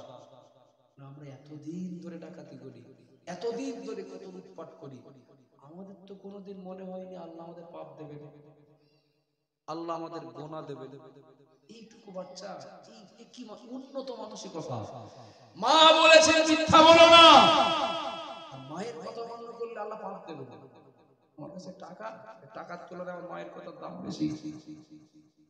টাকার দলের লিডার নিষ্পাপ বাচ্চা আব্দুল কাদের জিলানী হুজুরের দিকে হাতটা বাড়িয়ে দিলেন, ওগো বেটা আমাকে তওবা পড়িয়ে দাও, আমি তওবা করছি, জীবনে আর কোনোদিন ডাকাতি করব না। সুবহানাল্লাহ বলেন, একটু মহব্বতে বলেন না। জীবনে আর কোনোদিন ডাকাতি করব না। ও বাবা জিনা মায়েরা, ডাকাত দলের লিডার তওবা করে আর ডাকাতি করা তো দূরের কথা, আব্দুল কাদের জিলানীর হাতে হাত দিয়ে তওবা করে পরবর্তীতে তিনি আল্লাহর ওলি হয়ে গেলেন। সুবহানাল্লাহ বলেন। আমার আমার বলার বিষয় হলো এই জায়গায় মা জননী বাচ্চাকে বলবেন বেটা খবরদার যেন মিথ্যা বলো না। ওই বাচ্চাটা টাকা টাকা কেড়ে নিতে পারে সে নাই নেক, কিন্তু মিথ্যা বলা যাবে না। শিক্ষা ডাকাত কার কাছ থেকে পেয়েছেন? শিক্ষা মায়ের কাছ থেকে পেলেন। ওমা ওদের গাছতলায় করে আম পেয়েছি, সেই স্কুল থেকে বাড়ি আসার সময় দেখি রাস্তায় করে আম পড়ে গেছে। আরে এই আমি চাটনি করে দেবানি তো বাপ যেন না দেন, বলিস বাপের সঙ্গে আসে না এরকম কিছু। মা বাপ শুনলে এবার বকবে, বাপ শুনলে এবার রাজ করবে হয়তো, বলিস না কেন? মাছ নিয়ে বাড়ি এসে হাজির খোকা, ছেলেটা মাছ মাছ পেয়েছে কোথায়? ওদের ঘেরিতে। দেখতে পাইনি তো? না না আমি কি আর বোকা নাকি, আমি সব চারিদিকে নজরদারি করেই তো ছিপ ফেলেছি, দুটো মাছ উঠেছে। কারোর সঙ্গে বলিস না। মা বাচ্চাটাকে এক মানে চুরি করার ব্যাপারে উৎসাহিত করছে, আর একটি মাছ ধরেছিস পরের ঘেরির থেকে পুকুর থেকে, বলিস না কারোর সাথে, তার মানে মিথ্যা শেখাচ্ছেন না। একটু কথা বলেন না বাবা, মিথ্যা কথা বলা শেখাচ্ছেন তো, কিছু মনে নেন না। বাচ্চাটা যে আপনার মৃত্যুর পরে আমার মৃত্যুর পরে ও চোর হবে না ও উদার হবে, ও তো শিখবে বাপ মায়ের কাছ থেকে। কথা বলেন না। আজান হলে ও নামাজ পড়বে না আজান হলে ও তাস খেলবে, শিখবে তো বাপ মার কাছ থেকে। আর নয় যদি মনে করি পথেও যতটা নিয়ে যাওয়ার দরকার পারবো না, তবে ওই পথে থাকতে হবে, পথে থাকতে হবে। আর মরণের আগে অন্তত সদকায়ে জারিয়ার এই আমলগুলোর সঙ্গে একটু সম্পর্ক রেখে যাব। সর্বশেষ অবসান অন্তত নেক সন্তান দুনিয়ায় রেখে যাব। ও চাষি হোক, ও দোকানদার হোক, ও চাকরিজীবী হোক, ও ব্যবসায়ী হোক, ও আরো অনেক কিছু হোক, নামাজটা যেন পড়ে, গানটা যেন না শোনে, লটারিটা যেন না কাটে, মিথ্যা কথা যেন না বলে, কারণ হক যেন নষ্ট না করে। একদিকে ও আমার বিপদের কারণ হবে না, অপরদিকে ওর ধর্মীয় জীবনের মধ্য দিয়ে বাপ মা কবরে শুয়ে সওয়াব পাবে। সুবহানাল্লাহ বলেন। আমাদের কারিমুল্লাহ ভাইয়ের আম্মা জান ইন্তেকাল করেছেন। শুধু কারিমুল্লাহ ভাইয়ের আম্মা নন, ওই বান্দি ওই চাচিমা এক একজনের সম্পর্কে তিনি জড়িয়ে, কারোর স্ত্রী তিনি, তিনি আবার কারোর মেয়ে, তিনি আবার কারোর বোন, তিনি আবার কারোর দাদি, তিনি আবার হয়তো কারোর নানি, কারো বা হয়তো ভাবি, কারোর খালামা ইত্যাদি ইত্যাদি। তো বিভিন্ন জনের সঙ্গে সম্পর্কে জড়িয়ে ভাই বড় আশা করে আমাদেরকে দাওয়াত করেছেন, আমাকেও দাওয়াত করেছেন। মায়ের জন্য একটু দোয়া সাবের সালিম মজলিস হবে। আলহামদুলিল্লাহ আমরা এসেছি, খুব ভালো লাগলো। মাদ্রাসার নিষ্পাপ বাচ্চাগুলো যারা সর্বক্ষণ কোরআন নিয়ে পড়ে থাকে, আমাদের তুলনায় ওদের দাম, ওদের সম্মান আল্লাহর কাছে অনেক। কথা বলেন ঠিক না বলুন? চাপালি মাদ্রাসার চাপালি ওরেলা ছাত্রগুলো চাপালি তো, চাপালি মাদ্রাসার ছাত্ররা ছোট ভাইরা বকচরারও আছে। তো যাক চাপালি বা বকচরা মিলে মাদ্রাসার যে ছাত্রগুলো বসছে, বিশ্বাস করুন মজলিসে শ্রোতা থাকে যা এক কড়া খিচুড়ি হলে হয়ে যায়, কিন্তু 5 কড়াও কুলোয় না। বেশিরভাগ 3 কড়া যারা খায় খুব একটা তাদের মজলিসে কাজে লাগে না। রাগ করলে বয়ে গেল আমার। আর যদি সম্ভব হয় এই নিষ্পাপ বাচ্চাগুলো, বিশ্বাস করুন বাৎসরিক অজমসিয়া স্পেশালে সব মিলাদ মাহফিল, এটা সব সময় সম্ভব হয় না বাবা। একটু মন টানছে, আব্বার কথা মায়ের কথা মনে পড়ছে, সেটা বকচরা মাদ্রাসায় হোক, সেটা চাপালি মাদ্রাসাতে হোক, কি আপনার রেঞ্জের ভিতরে কি আপনার সাথে গাঢ় সম্পর্ক এমন কোন মাদ্রাসা, তবে গ্রামের মাদ্রাসাগুলোর হকটা আগে 5 কেজি গোশত কিনে দিয়ে আসেন না, যে এই গোশতটা দিলাম বাচ্চাদেরকে একটু রান্না করে খেতে দেবেন, আর বাপের জন্য একটু দোয়া করে দেবেন। ওই 2000 লোক নিয়ে ধর্মহারা বেনামাজি বেরোজগার নিয়ে কলমাখানির তুলনায় মাদ্রাসার ওই 20টা বাচ্চার দোয়া অনেক দামি। ভুল বললাম নাকি? বেনামাজি বেরোজগার ধর্মহারা সুদখোর মদখোর জুয়াখোর ওই সকল মানুষ 1000 জোগাড় করে দোয়া করলে ও দোয়ার যা দাম, কোরআনের পাখি যারা মাদ্রাসার এই ছাত্ররা এরা যদি একটু আল্লাহর কাছে দোয়া করে, তো এরা যদি 20 জন হাত তোলে, তো ওই 1000 মানুষের তুলনায় এটা আমার বিশ্বাস এই 20টা মাদ্রাসার ছাত্র দোয়ার দাম আল্লাহর কাছে অনেক বেশি। কথা বোঝা যাচ্ছে বাবা? সুতরাং একদিকে যেমন চেষ্টা করি আমার সন্তানটা যেন আমার জন্য দোয়া করার জায়গায় প্রতিষ্ঠিত হয়, পাশাপাশি এই সমস্ত প্রতিষ্ঠানগুলোর দিকে একটু খেয়াল রাখি, বারোটা অনুযায়ী সাহায্য করব। কোন হুজুর ভালো বলবে, কে খারাপ বলবে, কে প্রশংসা করবে, তকবীর দিল কিনা, জিন্দাবাদ হইলো কিনা, ওটা ভাইটাল না বাবা। আমার টাকায়, আমার সময়ে বা আমার দেওয়া শ্রমের ওসিলাতে কেউ যদি আলেম হাফেজ মাওলানা হয়, তার দ্বারা আমার খেদমত হবে, তো আমি সহযোগী ছিলাম, এই সওয়াবের পার্টনার তো আল্লাহ আমাকে বানিয়ে দেবেন। ভুল ত্রুটি হলে ক্ষমা করবেন, আল্লাহর কাছে দোয়া করি আমাদের কারিমুল্লাহ ভাইয়ের আম্মাজান, তিনি যার সম্পর্কেরই যিনি হন আল্লাহর ওই বান্দি, আজকে খাস করে আজকের এই আয়োজন ব্যবস্থাপনা তার গুনাহ মাফির জন্য আল্লাহ কাফারা বানিয়ে দেন। বলুন আল্লাহুম্মা আমিন।